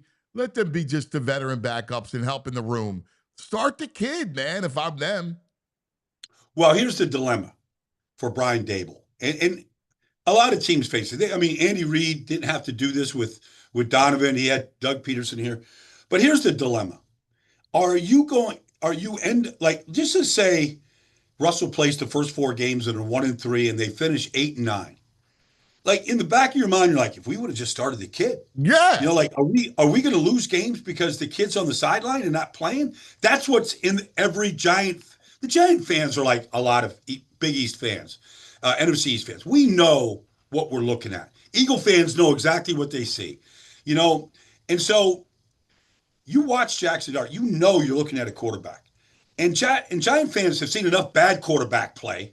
Dave Brown, you know, I mean, you go through the list of them. They know what good quarterbacks look like. Same thing in Dallas and some of these towns, like they know. Like the fans are, they learn, they know sometimes before the coaches say anything. Dude, you're spot on, man. I look at it and I think he gives you a better chance to win now. Like I don't know why they would even mess around. All right, Well, they've got weapons. They've got weapons. I mean, you know, Malik Neighbors is a handful. Like he might be the next AJ Brown. I got like news for you. I think they're going to have a decent run game. Oh, no question. We saw Scatterboo last night. Like he's going to be hard to tackle. Him and Tyrone Tracy, like it's going to be a good 1-2. Devin Singletary, they're going to have 3 good backs that can all have a different role. Yeah, I see the same thing. All right, Cowboys and the mess that continues. Jerry, all over the reality show, the docuseries, and it just gets worse. I hear that he's not going to play, that Micah won't be ready to play, or there won't be a deal or whatever to play in the opener. Well, if they get a deal signed, he's playing. He's not going to. Right, but I asked someone very, very close to it and said, you think he'll play? And he went, no. So, all right. Well, that'd be a shame because like he's just fun to watch, fun to, you know, he makes their team better. Nobody gets after quarterbacks like Micah Parsons. Like he is the hungry lion. That'd be a shame. But you know, look, I mean, we've known Dallas now for 30 years with Jerry. Like they're promoters. They love promotion. They love being the talk of the town. They love being in the news. They love that stuff. Most places, they don't want a single sound coming out of their building. They want the building to be just quiet. That's the greatest thing, honestly, about Howie is the contracts never, ever get to the public, ever. They did that deal with Jalen 2 years ago. Like nobody even knew it was coming. There wasn't like all the reporters, and they're good reporters here in Philly. I'm not knocking them. There wasn't one single reporter that had that deal getting done between, you know, Jeffrey and Jalen. Like they just don't let it happen. And they know who they're going to pay, right? Like, and Yeah, so yeah. they pay them. Like they're going, all Yeah. right, they designate, and you can see it. You're going to designate Jalen Carter, Cooper DeJean, Quinyon Mitchell, right? Those guys are all going to get paid. Nolan Smith will get paid. Right. And Yeah, but look, the one quasi guy this year was Dallas Goedert. He didn't want to leave. They didn't really want to lose him, but he wasn't high on the pecking order you just described. But they reached a consensus. He could have gone probably for more money. He's a good player, but he has missed time. But like that was the one guy. Okay, you're not going to pay Josh Sweat. He came in here with a bad knee. He got 6 years out of him. How much more do you want? Milton Williams. Okay, we got all these tags. We'll go draft Ty Robinson. You know, like it. You're right. They have a good plan, cuz. Yeah, and that's where the Cowboys, I mean, you know we were going to have to pay him. Like, why? Of all guys, Micah Parsons, like, just pay the dude. I just don't get it. Well, but even what he said yesterday, like, well, we got him this year on a contract, and we can franchise tag him. There's not one player that wants to hear anything about a franchise tag. I mean, you want to talk about like this, fanning the flames. I mean, that's what he does every day. He also made a comment where he was saying, "Oh, Mike is a great player, and we want him on the field, but great players know, like we have to pay other players too to be on the field." What player wants to hear, "Well, we'll pay you something, but we got to pay all these other guys too"? You don't say the thing about that player. is, VG, the thing about that is that Micah has. They were asking him about extensions 2 years ago, and Micah's like, "No, take care of Dak, take care of CD. I'm fine. I'm good. I'm good with my contract." Well, now it's his turn. Yeah, now it's his turn. All right, he's been like, don't worry about me. I'll be fine. Like that's exactly what he said. Like if I was Mulugeta, if I was his agent, I'd have all these sound bites of Micah in front of the cameras saying things like, take care of Dak. He's more important. Take care of CD. We need him. Like, he wasn't being greedy 2 years into this business. No. You see, he changed his Twitter. He took all the Cowboy references off and has TBD now. Yeah, on his Twitter account. You know what's funny about that? Like, honestly, like Kyler Murray did that. That's like the player's go-to thing now when they're disgruntled. Yeah. You know, I actually had a teammate of mine in Philadelphia. He thought the opposite of disgruntled was gruntled. So he thought like if you were disgruntled, you're pissed off. But if you're gruntled, that means you're like very happy. Football players. Gruntled, baby. You can't be disenchanted. I'm enchanted. Yeah. You know, the logic follows. The language is funny, cuz. The language is funny, man. We have a good time with it. Let's go real quick with the Cowboys.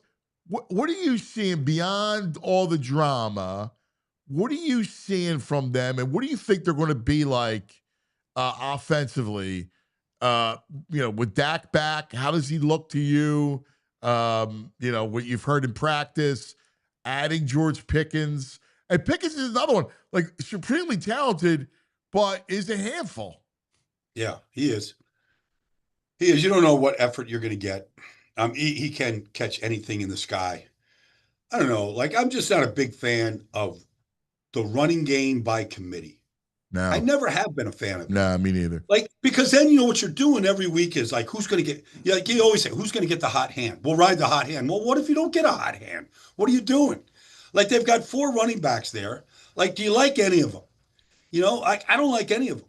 Miles Sanders was here. I haven't seen him do anything since he left.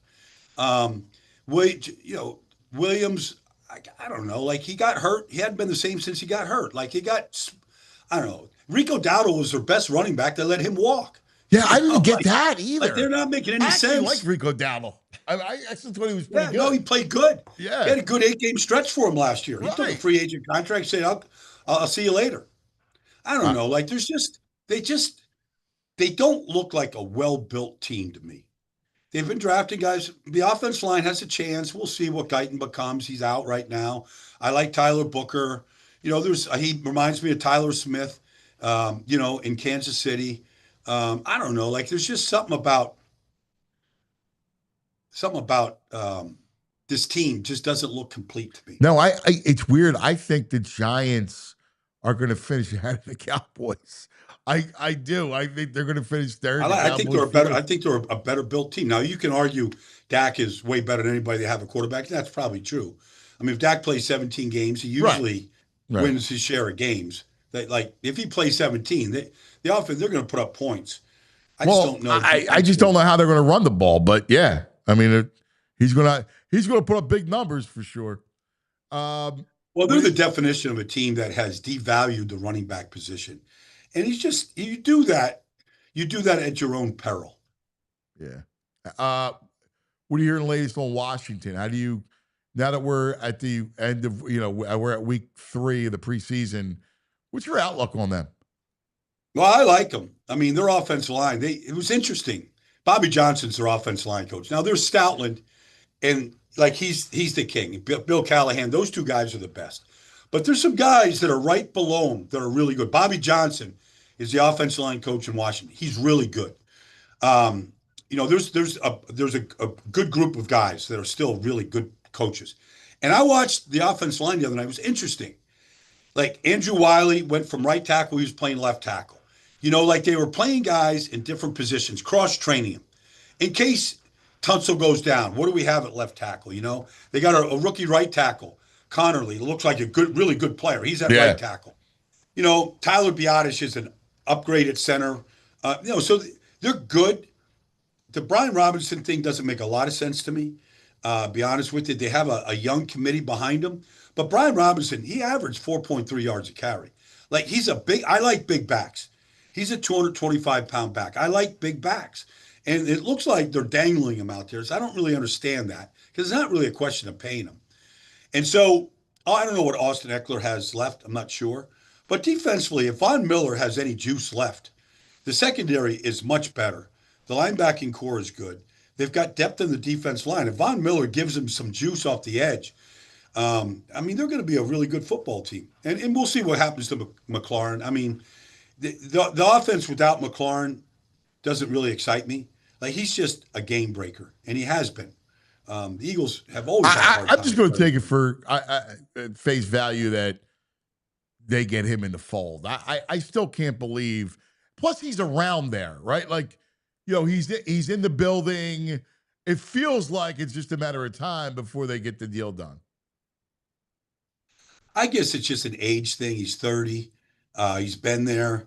They don't want to pay him what they're paying AJ, what they're paying, Jamar, what they're paying Justin Jefferson. They don't want to put him in that category. So I kind of get it. Adam Peters has got, he's got to manage the cap. He's done a great job. Adam's really good at what he does. And I think he's going to be there too. I think it's going to get done. It hasn't gotten, it hasn't contentious, gotten belligerent between the two sides. So, I think they're still talking. All right. Birds, couple worries here.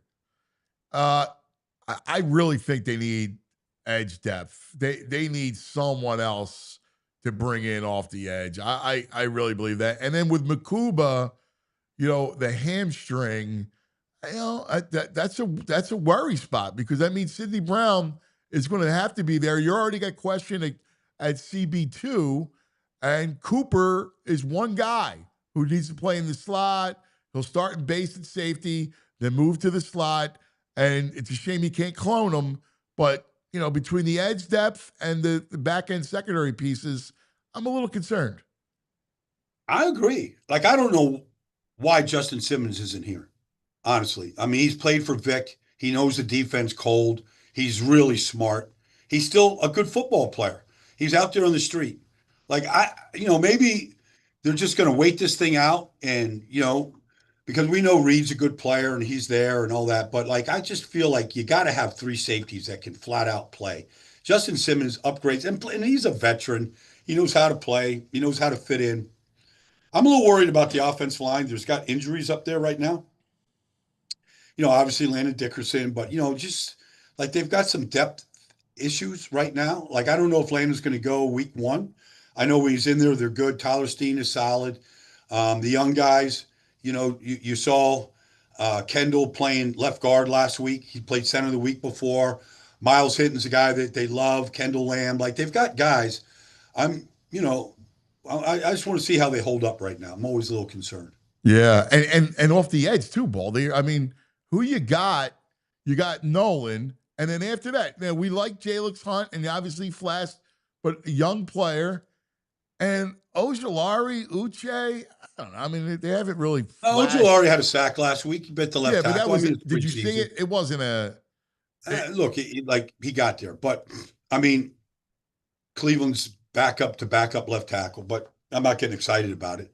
But they'll be. Look, I say I'm going to keep saying it. They're going to make moves because they're not sitting on their hands. Yeah. They feel like they can go back to back. So if they get a chance to upgrade a position, safety, offensive line, edge, like they're looking every day to either make a deal or to it's interesting because you watched yesterday, like Sean Payton, they traded Devon Vile away, right, to the Saints. You look at like the Minnesota Vikings traded Harrison Phillips to the Jets. You look at some of these trades, they don't really ripple in the big picture of the NFL. But what you see is the teams that feel like they have a good roster, they let good players go for future picks. Because the picks are gold. You never know what a 4th-round pick can do to sweeten a pot to get a player, to move up in the draft. And like the good teams know how valuable these chips are. Sean Payton is already going, he's got a good roster, a really good roster. Like they can compete for everything, right? The young players are stepping up. Pat Bryant, rookie wide receiver, looks good. Troy Franklin looks good. The rookie running back, R.J. Harvey, looks like they've got a team. Now you see these teams that have a good team. They're set. They've got depth. All right, let's trade some good players away and let's start acquiring picks. And that's what Howie's done. Yeah, I completely see it. All right, elsewhere in the NFC, kind of what sticks out to you? Let's just keep it to the NFC for today. what kind of sticks out to you? The Ben Caleb Williams thing, I think is going to be a good marriage. I could see that working well. What kind of stands out? Well, I mean, look, you watched Chicago the other night. Yeah. And the thing that, Ben Johnson could have had the Washington job last year. Got on a plane, came back, didn't take it. Okay. Like he's had offers. He waited. He wanted the quarterback. He wanted, they didn't know what they had in Washington yet when they were looking at him. So he goes to Chicago. There's Caleb. It's so interesting, the mind games that these coaches, the good ones, know how to play. You saw Tyson Bagent just got a contract extension. Yes. You know what Ben Johnson's been saying all preseason?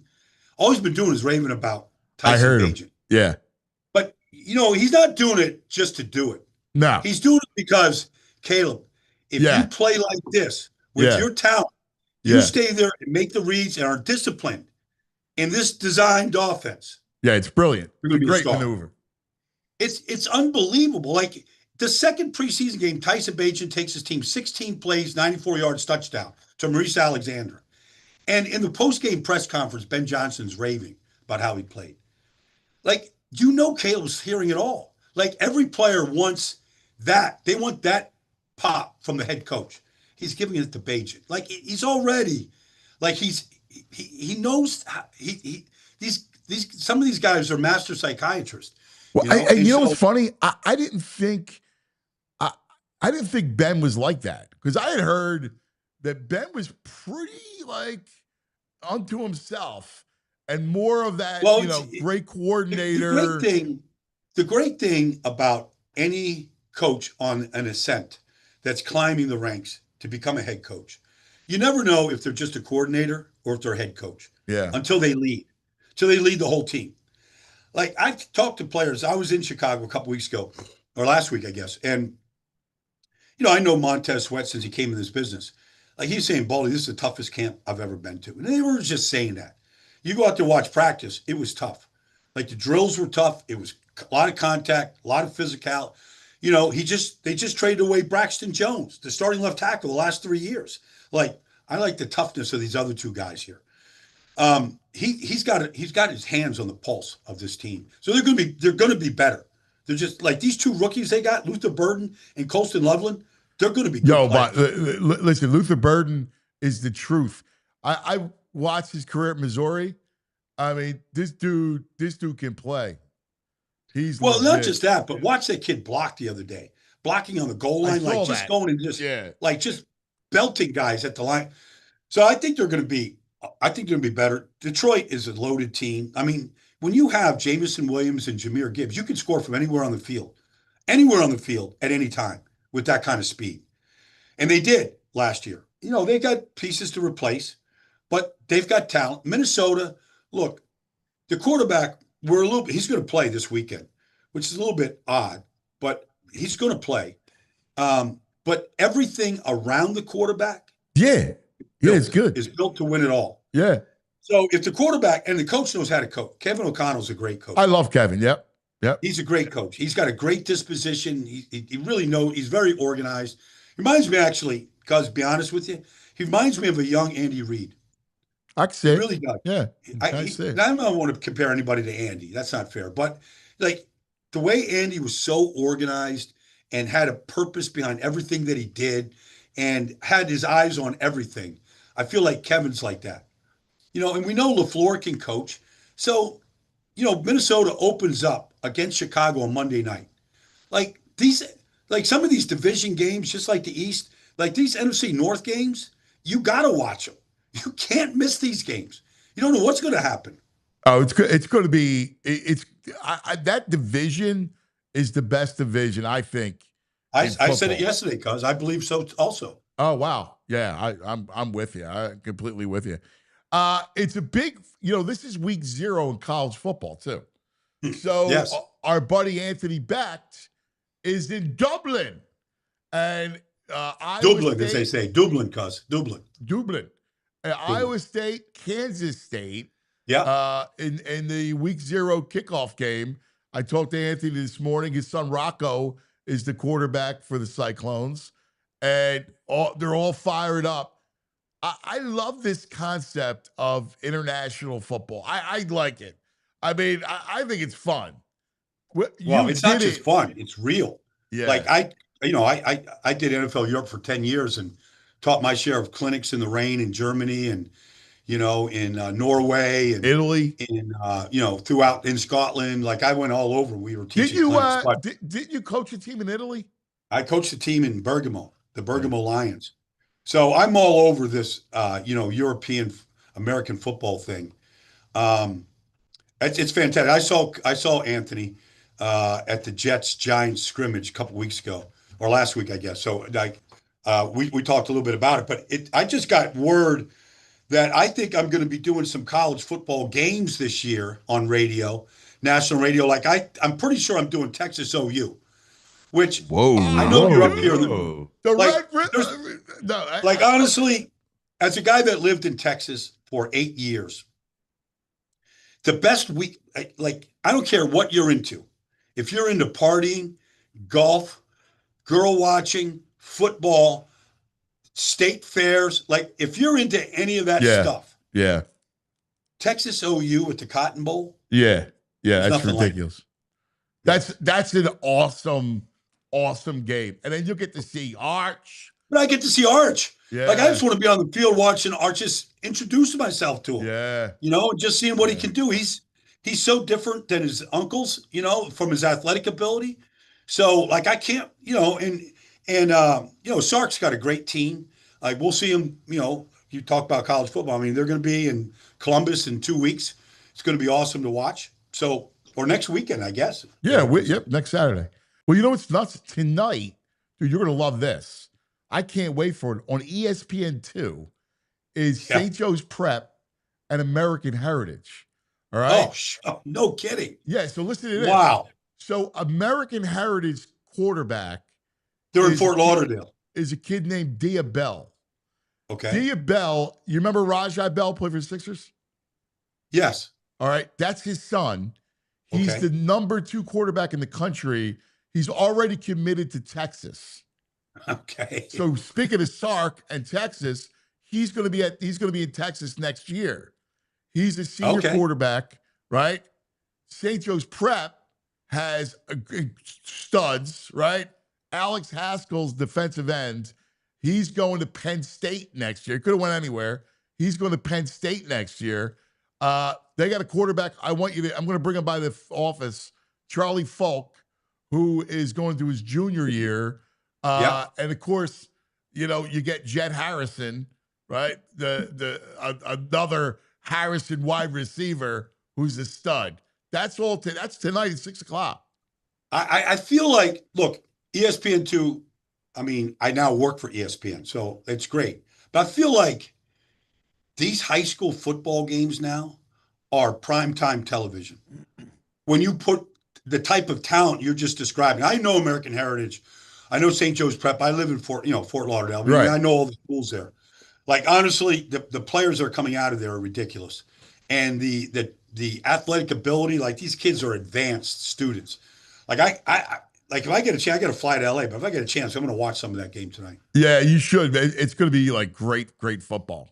All right, do we have a VG question from Baldy, a life question? I don't really have a life question. I just have a question about football. I'm curious because we got this wide receiver, Darius Cooper, and all the beat guys, everyone who sees him just says he's flashing in training camp. Yeah. So you watch a ton of film. He's undrafted. Like, is it just that people watch the film and they don't give him credit because of who he's playing? He's playing bad competition, or like, why is it that this guy flashes when he's playing against other pros, but when he was at Tarleton, I don't know, he didn't catch anyone's eye? Yeah. Well, Tarleton State, a lot of people are watching. They're watching St. Joe's Prep and American Heritage before they're watching Tarleton State. So that's just that's okay. That's okay. These small college kids, like when they step on the field, like they've got a couple of them that play for the Denver Broncos right now. Jaleel McLaughlin, is a small college kid like that can play. But, like I watched Darius Cooper. I never watched him before, VG, until that first preseason game against Cincinnati, whatever it was. And like, I know he's not A.J. Brown, but his releases reminded me of A.J. Brown. Like, the guy had suddenness. The touchdown catch was a great release. It was a stab release. Like, the guy pays attention to detail. Now, he didn't do much last week. They didn't really, they didn't play their quarterbacks. He didn't really get targeted much. But there's something to that kid, though, that he catches the ball with his hands. He doesn't wait on the ball. He attacks the ball. I think there's just something about that kid that just sometimes you just see a couple plays and you go, oh, that kid could play. I remember one year, not to get off the subject, I remember one year, I'm like, here's what I'm going to do for the getting ready for the draft. I'm going to put a player on, I'm going to put the Pittsburgh Panthers defense on the screen, and I'm just going to find a great player. And, you next thing you know, you like the players just pop. You just like sometimes you don't need to go watch a whole bunch of it. You could just see it. Yeah, it's the way they move too. Like they just move differently. I'm just like the minute I saw the kid at practice, I was like, oh man, this kid's different. And when you see production in a preseason game, there's different. You know it, Baldy. You have these preseason all pros, right? That once you've been, it's your second, it's your third preseason. You're playing a lot. You're playing against, 3s, 4s, and 5s. You're gonna show something, but they're really not like real prospects. But when you get a kid that's an undrafted rookie free agent popping in that situation, it's different. Yeah, I guess I'm just confused how he didn't pop before this. Well, no, I understand the question.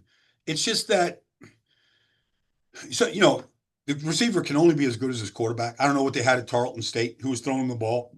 If they had a chance to go catch it like he did, from Tanner McKee or not. But, it could be that. Some of these small college tapes, you watch them, you can't even freaking, like, it's so grainy. Like, it's shot, like, the camera's moving, like, you can't, it's, sometimes it's a stretch whether the guy's even in the frame.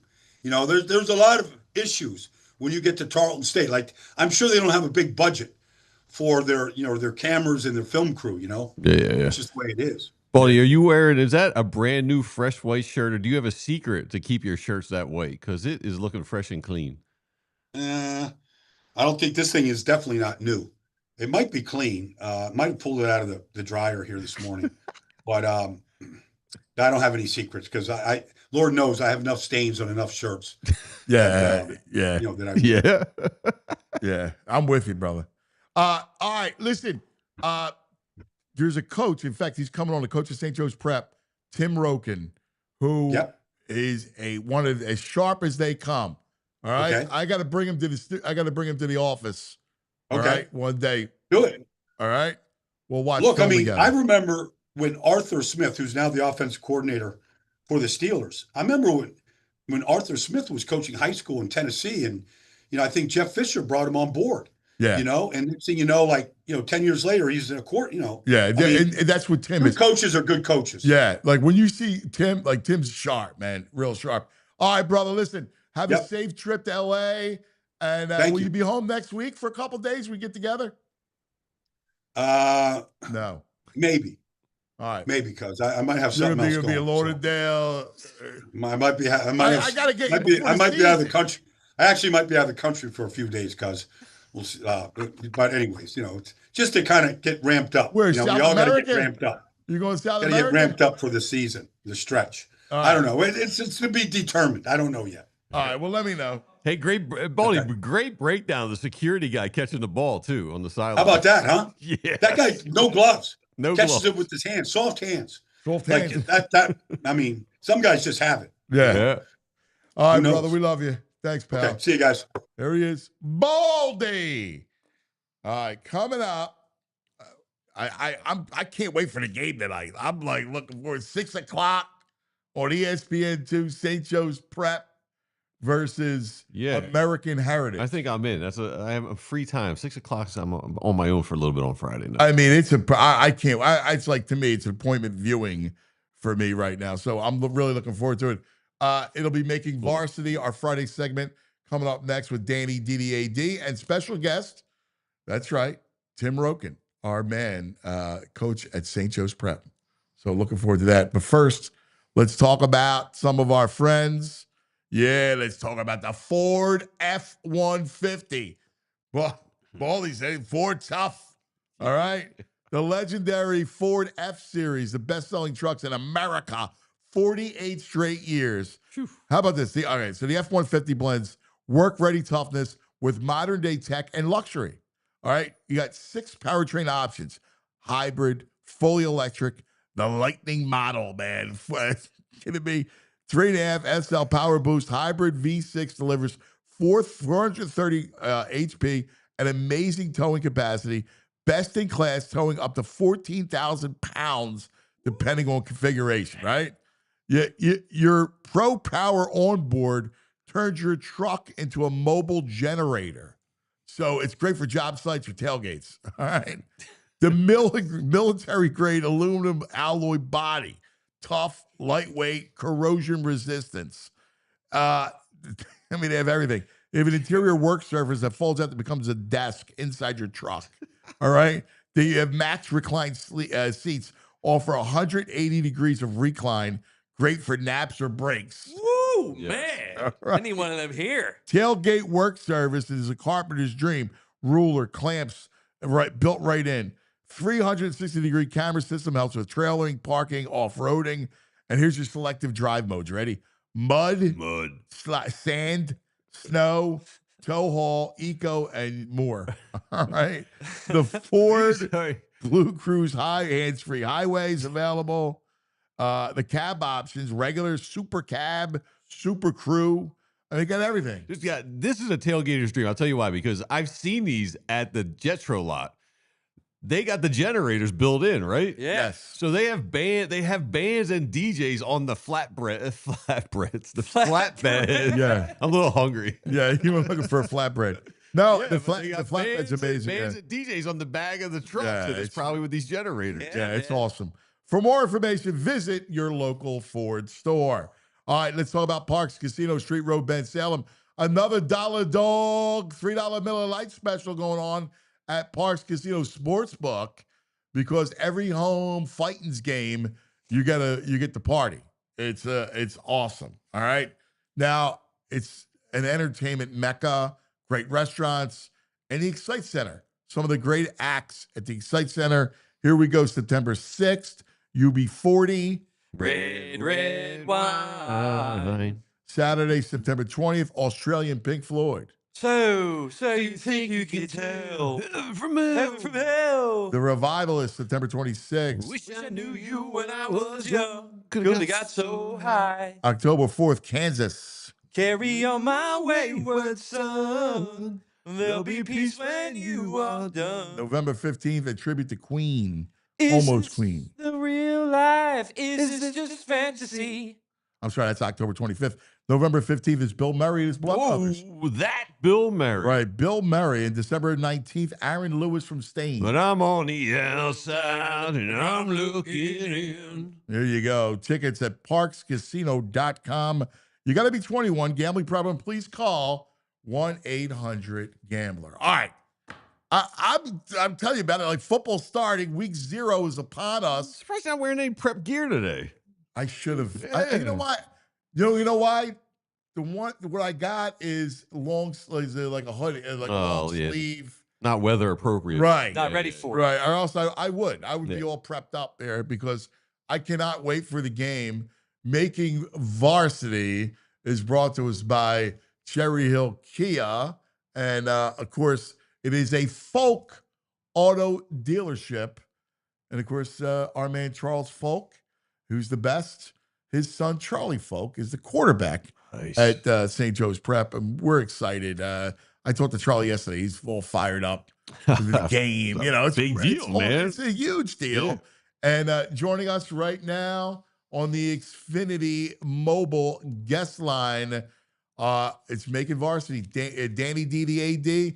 And there he is, Coach Tim Roken. What do you say, boys? Said that on mute, cuz we're good, brother. How you doing? Cannot wait guys? for the game. So, Danny, we got to get Coach talking about what did you say to the kids? Like, this is an opener. It's on ESPN2. Now, I know it's not your first rodeo on national television. But what do you tell this group? No, it's the start of a new year, right? And every team's got a 1 year life expectancy, and new group of seniors, new group of guys coming in as young guys, and how are we going to set the tone? And we got a great opportunity tonight to show everybody in around the world that what St. Joe's Prep football is about, and represent our brand the right way. And they got a great opportunity, so we're excited for that down here in South Florida. It's been great.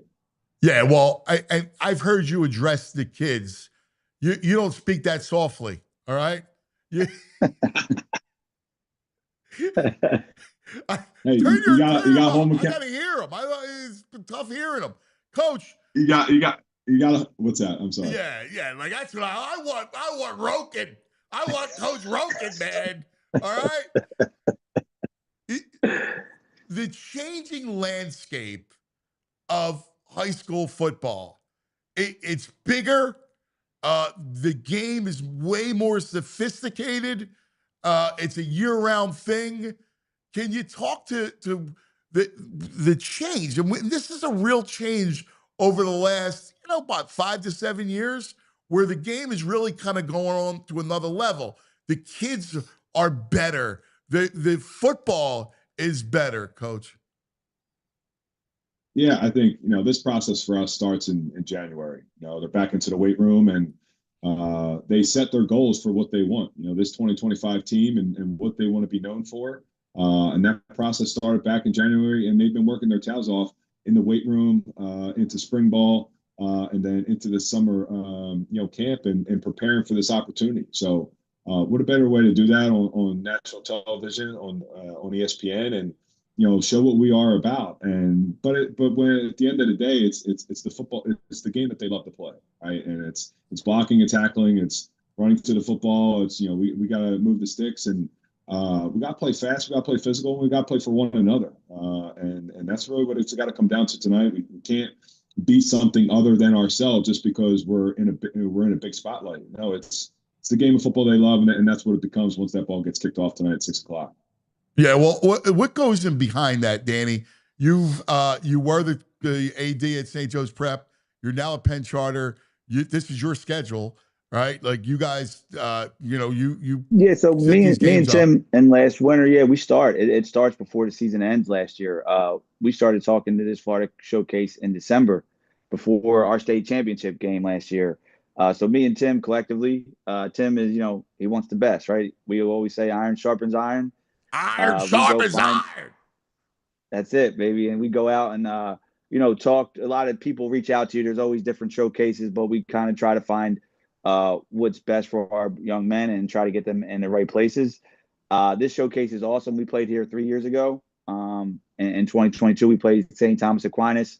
Great host. They partner with ESPN. It's a great opportunity. So we thought it was time to come back with this younger group.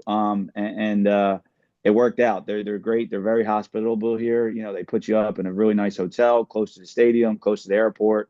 Help you with facilities. You get ambassadors for each team. They do a really great job, but it's nothing better than Friday night lights to start off before the NFL and college starts. It's football at its core, and I'm so excited to be here to support the Prep. Obviously, they're family forever, so I'm fired up, man. I got the chills thinking about the game.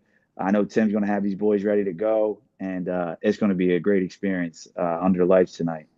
You know what strikes me though is the level of play at this level. Tim, these kids are so much more elevated. Like what the schemes that you're running is so much more elevated.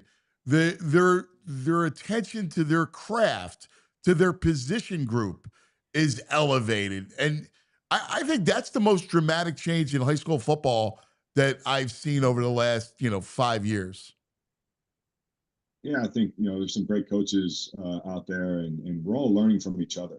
I think, Coach, we have great, from the college coaches that come in and recruit us, the access they give us into the world, the relationships that people have with some of you guys in the NFL, to be able to just pick each other's minds. And it's all the same game, right? It's just a matter of how you dress it up, right? And what your terminology is when it comes to your scheme. And then, level by level, it's what your guys can understand, right? I remember a long time ago when I first started, and I got when I first got to St. Joe's Prep, and Skylar Morningwig was our quarterback, and obviously his father was the offense coordinator for the Eagles, and I asked Marty in going through to try and install our offense, like, what is too much? Like, where do you draw the line when it comes to scheme and install? And he said, well, how much can they comprehend, and how much can they execute at a consistent rate? And so it's really catering your offense to how the guys are learning it, and making sure that we're just not running plays to add to our bucket, as opposed to making sure that we're running the stuff that the kids are really comfortable with, right? And that's where I think our staff does a really good job. And we start this summer with going through June, July, and installing this huge bucket of plays, both offense, defense, and schemes to special teams wise. But then you have to shrink that bucket to make sure that the kids understand and they're executing those plays at a very high level. And now we're in game time, and you work throughout the week. Like, we start in the beginning of the week with 45 plays in a script, and then we get to the last 2 days down here, and you start cutting some of those things out because they didn't look right, or the guys didn't look comfortable doing them, or we weren't consistent enough. So you really want to kind of shrink that bucket and make sure that the kids are completely confident in the game plan when they step out there tonight at 6 o'clock. And it's funny. Real quick, Tim and Dave. Staff. What's funny? That process is exactly what happens in the NFL. Like, when you have your game plan, like, you'll start to whittle down what you have. It's exactly the same process. I'm fascinated by it because it was never that like that in high school. I mean, you remember that, Danny, when you first started. 100%. And like, guys, again, like we talked about this before, they have a scheme, right? This is what they coach. Tim and his staff do such a good job of, this is our group. Let's figure out what works for them to be them successful, right? Like, they adapt. He's got Sean Stratz as defensive coordinator and Tom Sugden on the offensive side. These two guys are brilliant. They could be head coaches if they wanted to, but the culture doesn't change, right? That's the thing that makes the prep, I think, different. The culture is always the culture. They adapt football-wise to the group that they have and who they're playing. And I think that's, again, people are starting to do that more. But again, we talked about before, it was always like, this is the scheme. This is what this team runs. We run the wing tee. We run whatever. These guys are ahead of the game because they adapt to what they have, and the culture stays the same. And that's what I think has made them so successful over the years, and why they're playing on national TV tonight. All right. So, Tim, talk about some of your kids to watch, right? For those people that are unfamiliar with the program, let's give them a little thumbnail of some of the kids that we need to watch, beginning with your captain, who will be going to Penn State, and what a kid he is. Yeah. Hey, we just announced our team captains. The kids vote on them for the year, and the game's won in the trenches, right? So you got guys like Alex Haskell committed to Penn State, 3-year starter. I remember I was talking to him this morning at breakfast and saying, you're a little less nervous than you were against IMG 3 years ago in his first start. So he's confident, he's fired up, he's got a big smile on his face, eating a bunch of breakfast this morning. He was ready to go. And he's partnered up with Colton Anderson, who's committed to Cornell, big defensive tackle, has done an unbelievable workhorse in the weight room, heavyweight wrestler. So have those two guys inside to create penetration, create pressure, and try to, push that pocket back a little bit on Bell tonight, will be a huge impact for us. You drop back to our second level, or to me, flipping over to the offensive side of the ball, and our two captains are our center, Jake Nadam, returning starter, committed to Dartmouth, and our left tackle, Sean Miley, returning starter, committed to Holy Cross. So, the guys voted for those captains, and those are the 4 guys that will lead us throughout the year. We have 2 game captains each week that are selected by our staff. This week being the offense, and Charlie Folk at the quarterback, also returning starter, and he's had a great offseason, and just where he was from week 0 last year to at the end of the year in the state championship game, how his command and his confidence has grown throughout the offseason, and being that guy that you want at the quarterback position that takes control and owns the job out there, and getting everybody lined up and controlling it, and then be able to sit back there and take his shots. And then on the defensive side of the ball, I mean, this kid, Brandon Lockley, he looks like an NFL linebacker right now. He's 35 pounds, 6'2", and he absolutely brings it. when it comes to just his speed, his anticipation, and then his explosiveness at the in tackle. So those two will be our game captains tonight. We also have John Boggs, who's an inside backer for us. That's got a bunch of Ivy offers. The kid Kion Billups, I think, is underrated. He's committed to Monmouth right now. I thought he was kind of under recruited. Ran for 1,000 yards in half the season last year, and just super explosive. And I'll tell you what, he gets to that second, third level, he's going to test the speed of these guys down here in South Florida.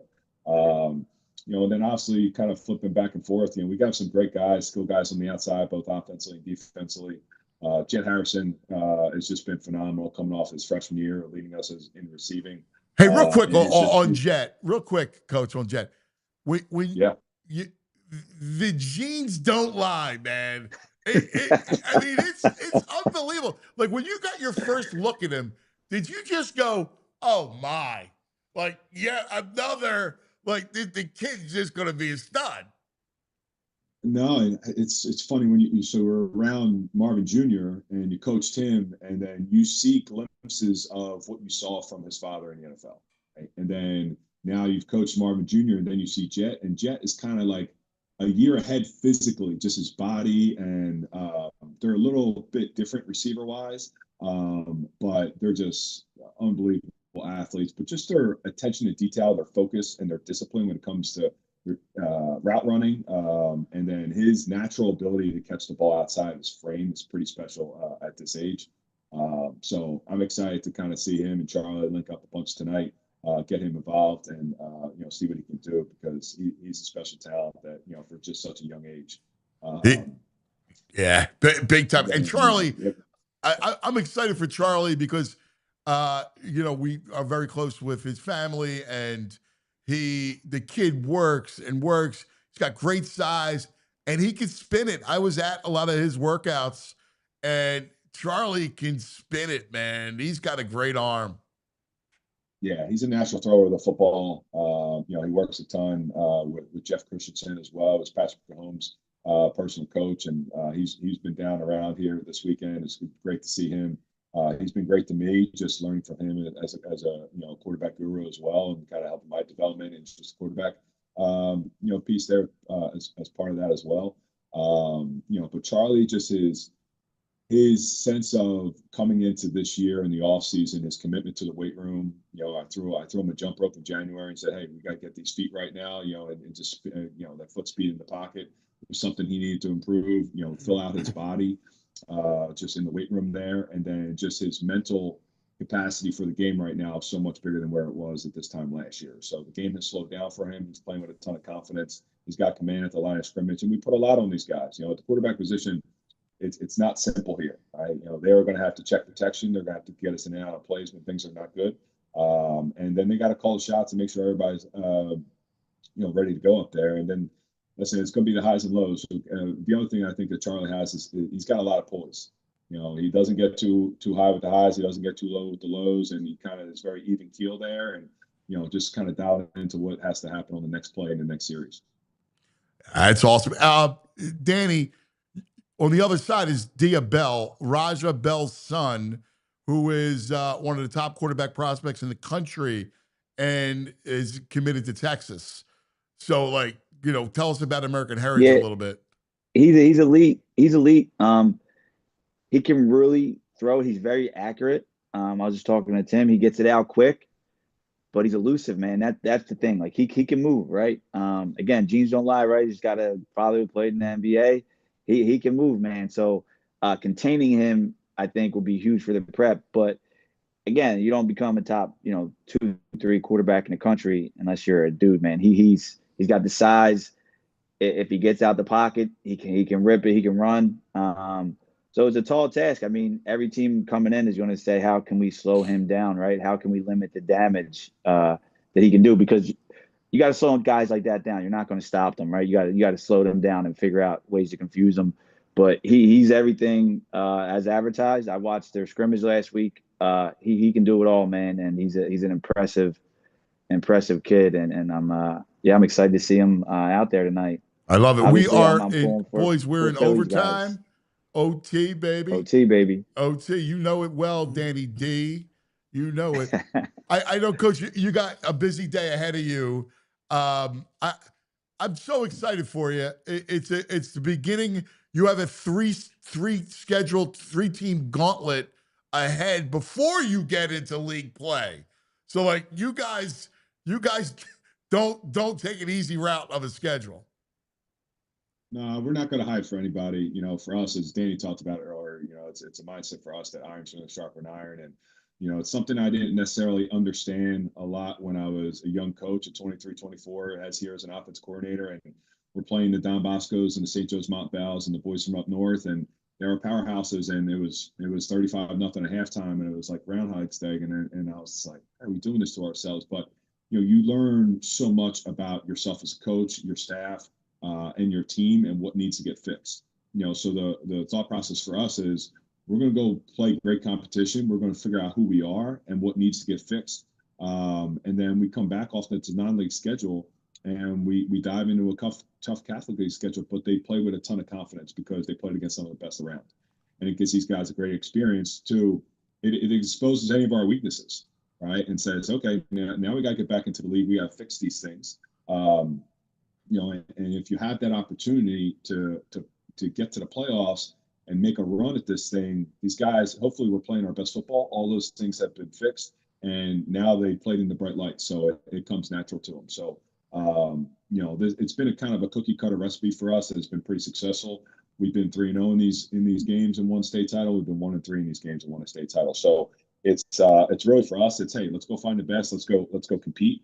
And what better than to start this thing with American Heritage? We got the Matha when we get back in town next weekend. We'll play them down at Salesianum on Saturday night at 8:00, and then we have a bye with the weekend. The Eagles open up, and then we're back to play. We're back home at Franklin Field against St. Francis Academy, who's another top 5 team in the country. And Good Counsel, who was a great test for us last year down in Maryland. We went down there and won it in a close one. And you like that bye week, don't you, Ann? You like that bye week, right? I love the bye week. Come on, baby. Hey, Tim, close your ears. Not for nothing, right? But my man is an elite coach. All right, people need to know who Tim Roken is. All right, he's elite. I mean, people are sleeping. He's going to be in the NFL before we know it. He's the best of the best. He's a great leader, right? I mean, he's a coach, but like he's a leader, and I mean, I think that's what separates him too, right? There's a lot of people who understand football, but as a person and as a leader, I haven't seen that any better yet. So and he's ours. He's a Philadelphia kid through and through, yes, man. He's talks Philadelphia. You hear his accent. Grew up in the streets. Understands it, man. I love it. And tell the Cuzzettes that the harmonies were a little off today. I was listening to Cuzzettes. We got to get in the booth, man. We got to make sure the harmonies are right. I had to rush him. Because you guys were waiting. I had Baldy, and I had to rush him so we make sure we get to you guys on time. All right. Yeah, as his manager, I'm just trying to do my job here, you know? Hey, Danny, this guy's okay for a Ryan guy. Yeah. For sure, brother. Yeah. Hey, I know you guys are used to with Danny. You know, usually he's on the golf course. You know, he's like, he wanted to do it from the beach today. I said, listen, we got the game tonight, right? We got business to take care of. We got this nice view of the hotel here behind us. But no, hey, we're fired up for tonight. It's great to be down here in South Florida, and got a ton of respect for South Florida football. But hey, we got to show them, you know, the type of football that we play in Philadelphia and the state of Pennsylvania, representing ourselves the right way. So, I love it. Good luck, man. All right, good luck, brother. All right, boys. All right, great seeing you guys. Go prep. Love it. Go prep tonight live in Fort Lauderdale. The boys on the Xfinity mobile hotline. It's wild. We got a Philly high school team on ESPN tonight. I think it's a great story. I love it. I think it's a great story. Yeah. I love their program. Their program is elite. There's some great programs across the Delaware Valley. My son Anthony plays in the St. Augustine prep program in South Jersey, which is incredible. We have our buddy Frank Delano from Haddonfield. Oh, yeah. Who's terrific and runs a great program. Of course, all the Philadelphia Catholic League is unbelievable with LaSalle and Bonner. I mean, like, you name it. Like, the schools are fantastic. Yeah, it just feels like the prep is they just cranking out like big time recruits every year. It's pretty amazing. Yeah, it's great. It's when great we were stuff. growing up, that was not Philadelphia. Like, Yeah. well, like we would play, our rivalry was Frankfurt High, and they had Blair Thomas, and that was a big deal. But that was like once in a decade you get a player like that, and now this area's got players like this every year. Yeah, it's really impressive.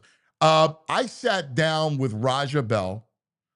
I sat down with Alex Haskell and Alex's dad, who's a terrific guy. And I want to give you a little snippet. You can find it on our YouTube channel. And please do us a favor.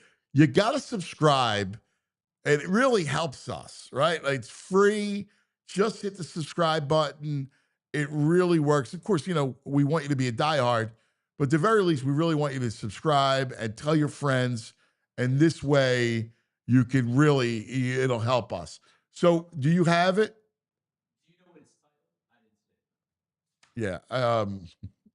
So I don't. I don't. Well, go to our YouTube channel. All right, and on our YouTube channel, it's a special VOD that we put together.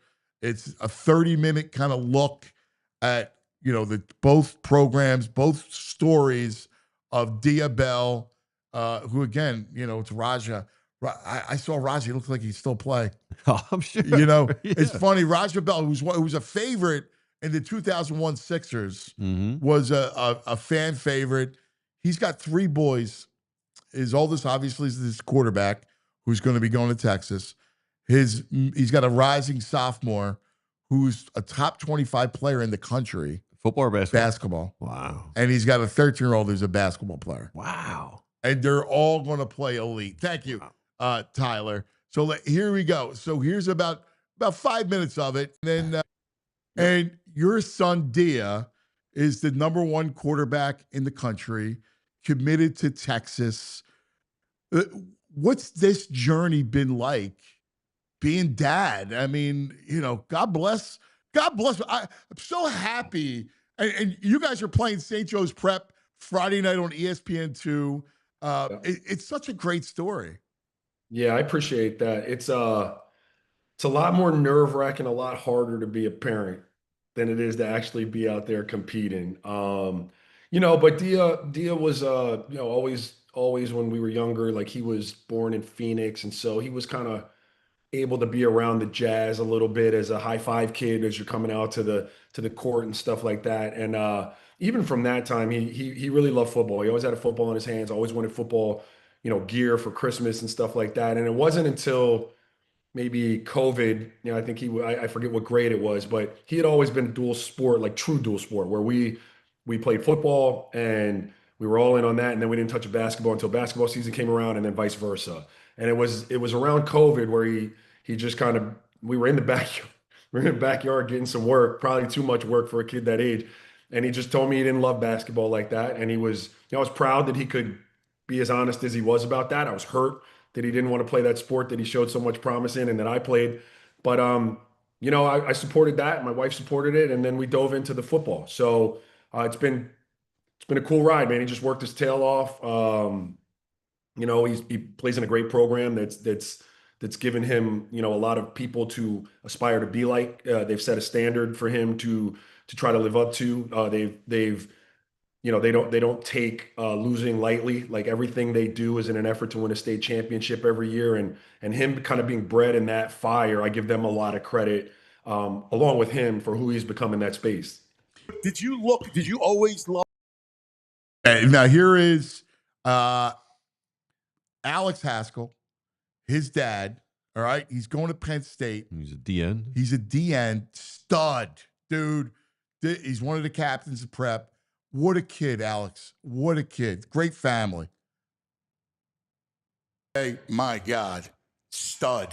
All right, father and son. His father's not too bad either. All right, Justin Haskell, and of course his son Alex Haskell, St. Joe's Prep defensive end, who is going to Penn State next year. Boys, hello. What's up? How you doing? What we doing, guys? Doing good. How you doing? This is great. Well, first of all, Justin, I have to say right off the bat, you're a hell of a half-ball player. Thank you, brother. So we used to do a half-ball tournament, and Justin and his team won the first 5 years. They had to tell him don't come back because he owned the trophy. We got kicked out of the Marzano for winning it too much. Alex, it's great. It's great to meet you. up? You know, Great to meet you got a little bit of time now before you start camp. When do you start camp? Next Tuesday. Yeah. So you get a little bit of a week, a little bit of a break. Yeah. What's your schedule been like? I mean, this whole thing, you're going into your senior year, big year. You guys are now ranked 17th in the country, which is really a great honor. You start off the season against American Heritage, ranked 9th on ESPN2. That's fantastic. Yeah, it was a rough summer. Like the first 2 months, like we really worked our tails off. And I think it's going to pay off. Like we start camp next week and camp's going to be hell, but we're playing like basically a college schedule this year. So You're a sports dad. And there is a little snippet of both Alex and, of course, Raja Bell, Alex and Justin Haskell and Raja Bell. Check out the full interview with both of them. We did a little special with the game tonight. So we'd love for you to check it out. I thought it was a lot of fun. And it's great for if you have kids in youth sports, you should watch it because there's a lot of great advice from these guys. All right. Before we you want to get to Todd or we're going to go to the Nugs? Probably Todd, I think. All right. Is Todd here? Yeah, let's not Oh, keep good. Todd I didn't know waiting. that Todd was here. All right, let's go. Our man, TV Todd. Act like a man. You can't handle the truth. It's time for TV time. What do you say, buddy boy? What's up, Todd? What's up, guys? How you doing? Good. I know what you want to talk about, cuz. House of Guinness. Yes. I cannot wait. This is my Saturday. My Saturday night, House of Guinness. So is it Succession meets Peaky Blinders? Well, it's not your Saturday night because it's not out till September 25th. Damn. Why does it have to be in September? Football's in September. Did you really think it was happening? I thought it was happening. I didn't know. I saw all the buzz for it. I'm like, I can't wait for House of Guinness. Yeah. And it's not coming out till... I couldn't even find a trailer for you for the Nugs. I was like, with Todd, we'll do a trailer for it, but they don't even have a trailer out yet. Yeah, so it's so here's the details. So it's out September 25th, and as you know already, it's one of Stephen Knight's Peaky Blinders. It's his new series, and it is an 8-part series that will premiere on Netflix. And the premise is, you described it right. Succession meets Peaky Blinders. Basically, the premise, it's about the Guinness family in the 19th century, Ireland and New York. And it's about the consequences following the death of Benjamin Guinness, who is the guy who is responsible for the success of the Guinness Brewery, and the fate of his 4 adult children in terms of taking over the business. It's going to be awesome. I can't wait for it. It sounds outrageous. Are you kidding me? Yeah. And you know what's cool? It's a relatively unknown cast to the U.S., so, I always feel this is weird, cuz I don't know if you agree with me or not, but when it's an unknown cast, it brings realism to me for some reason, because I don't think about the actors or what they were in before. It's like all new people. I'm kind of excited for it. Oh, that's great. I can't wait. When I saw this thing come out, I go, oh my God, this is going to be so much fun. I can't wait for it. Yeah. Oh, that's great. Well, what am I watching Saturday night, man? Yeah. This is, again, we catch these weeks sometimes where it's weird. I mean, there's great stuff on, but I don't know how much of it is up your alley. I'll tell you what I'm watching right now. So I just finally started Alien Earth. And let me tell you something. It's getting a lot of buzz, but let me tell you something about this series. So this is set, in terms of time, chronology, it is set just before the original Alien movie that we saw in the 70s. But cinematically, it's beautiful. It's very Kubrick-like. Wow. It's got those slow motion long shots. It's got the dissolves, Totally great use agree. of music. I'm telling you, it's one of the most beautifully shot television series I've seen. Wow.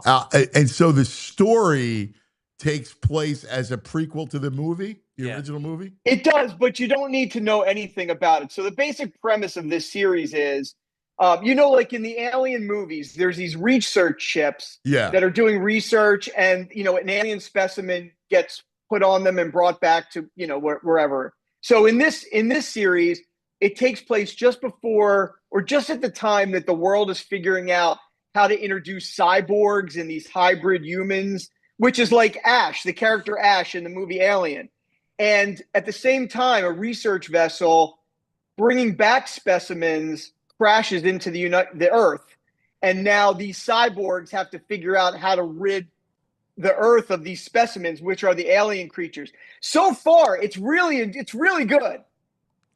I'd be in on that. Yeah. I would watch that. If you were to take, I remember the original. I don't know. Sounds interesting. If you were to take 2001 Space Odyssey and mash it with Alien, Right. that is exactly what it is. I like the fact that it was shot. Like, Todd's got me with the way it's shot. I love beautifully shot. Cinematography, Yeah, like if you give me something that's beautifully shot, I agree with that. I'd like to watch it. I think I'd give it a chance. Todd, I watched. Go ahead. No, go ahead. I was just going to say, Fraser, great description. I had to actually Google. I wanted to see if Kubrick had any connection to Alien or the Alien franchise, because it is so Kubrick-like to me. And no, not really. I mean, he really didn't. But obviously the people who are doing this series are very influenced by Kubrick. That's high. It's a high standard you're setting. I don't know. High expectations when I roll into this. Oh, well, listen, we'll see what Big Farts Jones has to say about it. That sounds good. That sounds good. What else you got? What else you got for us? Like, what else is cooking? I got one for VG, and I'm not sure where it's going to go, but if I had to put money on it, I'd say you're in on this one. There was a big documentary that was out in the film festival circuit over the last year. It now just hit Netflix, and it is about Devo. I watched it. Devo documentary. Oh, yeah? Yeah. How was it? It's ridiculously good. Like, the pagan was late night. 3 minutes in, she was hooked. Have you seen it? No, I'm dialing it up Dude, this weekend. That's my Saturday night movie. It is phenomenal. They are not just guys with funny red hats. They were political. They were all making statements about the culture. And I didn't know Devo stood for de-evolution. Like, they're Real like, quick, that was Brandon Graham, our dear friend, walking through the halls. Walking through the hallway. So I had to give him a big yo. Dude, you can't get BG to come in and say hi to TV Todd? What's going on here? I should have been. He was just walking out. Listen, spoiler alert. You'll get a chance to say hello to him. All right, for sure. I love BG. Brandon Graham is a walking smile. Yes, he is. All right, a walking smile is what he is. He's just makes you feel good. Yeah. Much like you. You make us feel good. You got that. Oh, that's really nice. You do. You have a kindness about you. It's a beautiful thing. Yeah. But I'm sorry. Devo, you were talking Devo. No, it's just I had no idea. They're Devo. They're so like smart and these crazy creative artists and political. I was fascinated by it. Just blown away. I remember, I'm sure it's covered in the documentary, but I remember as a little kid, seeing their first appearance on Saturday Night Live, and just blew me away. I'm like, what is, I've never seen anything like this before, ever. Well, no one did. And then the whole art world, like Andy Warhol was with them, David Bowie, everyone was like blown away and flocking to him and wanted to work with them. Yeah, it's great. What would you rank? Let me ask you guys this, and you too, Andrew. Film, scripted TV, docuseries, documentary, reality series. Your own, of those five, how do you rank your own taste. Just how you listed them. So go ahead. You go first, Andrew. Exactly how you just listed them. I think a great film is number one on the list. A great scripted series, definitely number two. Docuseries, and then reality TV and all that slop is at the bottom. Okay, documentary. Documentary, Right. and then reality TV. Todd? Yeah, I think that's pretty close to what I would say. A scripted feature, absolutely. A scripted series and documentaries for me are really close. Really close. A good documentary to me is as riveting as a good scripted feature. So that's really close. Then I put series, and then then you get into the reality stuff and docuseries a little bit down the path, even though I work in that business. I think if I'm going by the current climate of what's out there and what I watch now, documentaries are number one for me. Scripted films 2, docu-series 3, reality series 4, and scripted series 5. I am so disinterested in 97% of scripted series right now. Wow. Really? Yeah. I just think there's they're just generating so much content. It's just like it's a lot of some great shows out there, man. Yeah, I might make a great scripted. Now it's got to be elite, but an elite scripted series would be number one. Yeah, if it exists, because it's like getting 10 movies, right? Yeah. Like it's basically what it amounts to. Like a great film. I like, as you know, I like full story. I'm a novel person. Like I like reading novels. So the longer the content, the more interested and like I can't get enough of it. Insatiable. A great film is a great film. Like Daniel Day-Lewis is coming out of retirement. And this story, first of all, I saw the trailer of it. I cannot wait to see this movie. I guess his son wrote and directed the project. Yes. I mean, Todd, Daniel Day is the greatest actor of our generation. Hands down. Pure actor. There's no one better than Daniel Day-Lewis. Not just our generation. I mean, I'd put him up there against the all-time greats. Yeah. I mean, I shouldn't have said our generation. He's the greatest actor of all time. One of them. There's no one better. Yeah, it's great to see him coming. I mean, it took his kid to get him out of retirement, but it's good. We are all winners in that scenario. I'm going to retire to be a cobbler, a shoe cobbler. Is that what the story's about? No, that's what he did. That's what he did, man. Yeah, he was an apprentice and became a shoe cobbler. Listen, it's a real art. It's hard to find a good cobbler these days. I got a guy, but other than that, I wouldn't trust anyone cobbling. Bill the Butcher is probably one of the best characters of any movie. So I'm glad you brought that up. You're spot on. How he went about the accent of it was awesome because he was like, I want to try to get the first American accent in Gangs of New York. That Gangs of New York is one of my favorite movies of all time. Oh, yeah. I mean, I know people say it was disjointed. I know there were issues behind the project and all. I loved it. I thought DiCaprio was great. I love that time period. I'm a period piece person. I love the period pieces. And he's great in everything he does. Like Daniel Day everyone is a masterpiece of his performance. I mean, There Will Be Blood. I mean, that's my favorite. That's my favorite performance of his. Just because I'm a huge Paul Thomas Anderson fan, but that character is amazing. I mean, do it for your father. Like that. You know. I mean, he's amazing. He's just a great actor. Great actor. Yeah. So did you see the trailer of the movie? No. I just made a note to go watch it. I haven't seen it yet. It looks great. You know, it's in Ireland and it looks amazing. It's rich and theatrical and it looks like it's going to be a great movie. Yeah, it does. VG, on your comment about the series, there's a part of me, and the reason why I hesitated when I was doing the order is I love a good scripted series. I absolutely. But I'm starting to feel like they're just too many episodes and too long. Like I think those series should be limited series, 6 to 8 episodes. Any series you can pull 2 or 3 episodes out and go, didn't need them. So I love agree. them, but I think they're getting too long.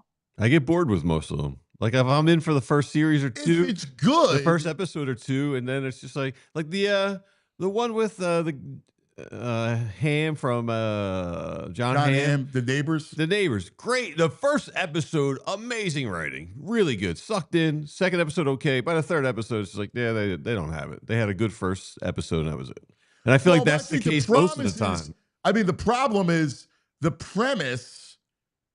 Some premise they got no legs. Should not, should be film. Right. Like some story should be film. Series should be, in my mind, epic. Oh yeah. Like forget about comedy; it's its own genre, right? But dramatic series needs to be an epic or limited. So it's either 8 episodes, yes, or 7 episodes. I completely agree. Like 8 episodes or 7 seasons, 5 to 7 seasons, depending on the epic nature of it, where you're telling a grand story. Todd, you're in the business. I feel like, well, from the executive side, they'd like to tell a grand story, but they want to keep you on this streaming service as long as possible. So let's stretch this out to 12, 14 episodes. Well, yeah, that's the problem. So yeah, that's the problem that we're running into. One season show. Oh, there's this show that I watched. It came out a couple years ago. It's on HBO. It's called The Outsider. It is one of the most impactful series I've ever seen in my entire life. It's one season. Love The Outsider. What's it about? Story. It's about this. Well, I don't want to get too into it, but it's about this creature that's a shape-shifting creature that eats children. But it's like dark and twisted, and like you like True Detective. Think of True Detective on that plane. It is wild. I love True Detective. You gotta watch it. I love True Detective. Now, part of it is so well acted. I mean, McConaughey was unbelievable in that. Yeah. I mean, the two of them were just incredible. Yeah. I highly recommend. I gotta say, as soon as you say shapeshifter, though, my eyes glaze over, and I'm like, I'm out. But don't think of it that way. You got to go in there. And it's the acting, the writing, the cinematography, the way they put it together. It's brilliant. Yeah, it was one of the most critically acclaimed series that it came out at its time. The Outsider was very good. It's a Stephen King book. Oh wow! Like Wednesday. Did we need a second season of Wednesday? I mean, the first one was good. Like the second one, the Pagan put it on. It's like the first episode is just like, ugh. But that's for entertainment. Yeah, that's a potato chip. Yeah, that's entertainment. That's not film. That's not, Yeah, I know. I'm just saturated with me. I'm saturated with a bunch of mid-level series. Well, you know what, VG, your comment on the executives, it's interesting. Like, again, back to this whole idea, I can never figure executives out, really, because you're right. A lot of times they want to stretch these series out and they want to drop the episodes once a week just to keep the streaming, dollars coming. I just read a story this morning, though, that, they're doing this, I hate to say sequel, but they're doing a new series based on The Office, The Office universe. And it's about a newspaper company, struggling newspaper in the probably in the Scranton area, right? It's called The Paper. And they just made a decision. They just pivoted completely. They were all set next week to drop the first episode on September 4th or whatever, or Thursday, whatever it is. They just made a decision now to pivot and drop all 10 episodes next week. I don't know why that decision was made, how it was made, but I really rarely ever see that. But they decided to drop all of them when they were going to really drag it out and keep the Peacock subscriptions going. I like the premise of the show, though. It's a good premise of the show. Yeah, I think. Go ahead. Yeah, go ahead. BG. No. Do you go? No, I was really just going to say, the whole The Office, obviously huge, great show. I liked both versions a lot. The fact that it got so popular during COVID again, I think there's a whole new audience for that universe. Right. So I think it's brilliant. Hopefully it's funny, but it's a brilliant concept. I was just going to say, because in the same vein as that, have you been paying attention to Jay Renshaw's Chet character on social media? Instagram, TikTok. So Jay Renshaw's a character actor. He's a part of the Groundlings, and his first year at the Groundlings, he created this office worker guy, Chet, who's completely wacko.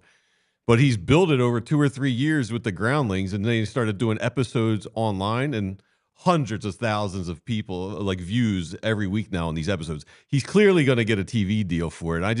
I thought that would be on your radar now. It's really funny, but it's set just like The Office.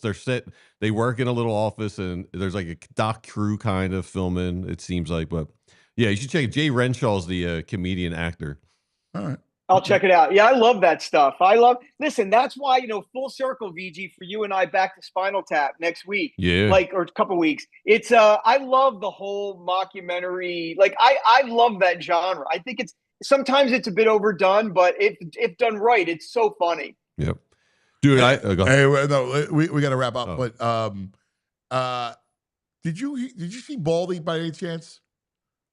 No, I didn't catch him today. Only parts of it. I didn't catch it all. So he was mocking a player teammate for the use of the word gruntled. I did hear that. Okay, so our man Nikki checks in. Gruntled is a real word. He was right. His teammate was right. Oh man, gruntled means pleased, satisfied, or content. Wow, so you can be gruntled. It is a back formation from the word disgruntled. While disgruntled reserves to someone in a mood of discontent and ill humor, its antithesis, gruntled, was coined in the 1930s to mean the exact opposite. I do not like this at all. This is a bad omen. Baldy is never wrong. I don't know how I feel about Baldy being wrong about something. Yes. Whoa, I can't handle this. But I thought it's appropriate because TV Todd is wordsman like myself. Dante in the chat says he's very gruntled to hear that gruntled is a real word. Yes. How about that? So we went full circle on the show. I think it's good that we've discovered this, but I wouldn't confront Baldy with this at all. I wouldn't mess with that dude. Oh, I'm texting him right off to get off the air. Wow. Yeah. Might have do an emergency Baldy breakdown. We should we should replay him doing it. Yes. We'll do the ball. Let's do it. Yeah, we'll mark it up. On Monday. We'll mark it up. That's what you do. Great stuff. You got brother. VG, you gotta change the song to be like he's gruntled and he likes meats and football. And he's gruntled. Yes. I love it. Great stuff, my brother. As always, great to see you. All right. You too. I'll see you guys next week. There you go. There he is. TV Todd. All right. Time now for our back in the day moment. I'm going back. I'm going back. I'm going back in the day with Truman. Oh yeah! I just want to say for this back in the day, we have it good, and I want to remind people of how good we have it. Philadelphia sports. Yes, because on this day in 2015, this happened with the Phillies. Weight of the eighth. Pinch hitter Darnell Sweeney facing Justin Nicolino, and Sweeney with his first big league hit. It goes as a home run, trimming the lead to 2-1. 2 batters later, Brian Morris pitching. Andres Blanco goes the other way. It's a double. A run scores. We're knotted at 2. In the 9th, A.J. Ramos now pitching. Aaron Altair crushes one to left. His second home run of the year. A solo shot makes it 3-2 Phils. They look for some insurance. Next batter up, Darren Ruff makes it back-to-back. Number 5 on the year for him. Philadelphia goes up 4-2. They go on to win it by that final coming from behind. So that lineup for that game was Cesar Hernandez, Andres Blanco, Odubel Herrera, Jeff Francoeur, Aaron Altair, Darren Ruff, Freddie Galvis, Chooch. Love you. And Harang was the pitcher. Aaron Harang. That's how bad it was at one point. Yes. Yes. That was some bad baseball. Yes. So I do have one bit of news. I want to lead it into a question we got from the boys at the bar. NBC Philadelphia is going to show Duran's entrance in its entirety when it's at home. I love it. Yes. Great job. They listen to the people. NBC Sports Philly. Yes. Great job. I love it. So Great job, guys. That brings us to the question from the boys at the bar. Boys at the bar. Boys at the bar. It's a question from the boys at the bar. They want to know that entrance that we're now going to be able to watch. Is it the greatest ever? And if not, which reliever's entrance was better? Well, there was only one that I think matches. It's not as theatrical, but Enter Sandman. Mariano. When Mariano would come into the game and Sandman would play. I mean, dude, it's Yankee Stadium. That was pretty badass. It was badass. Well, I was covering sports in New York, and I was at a million of those games.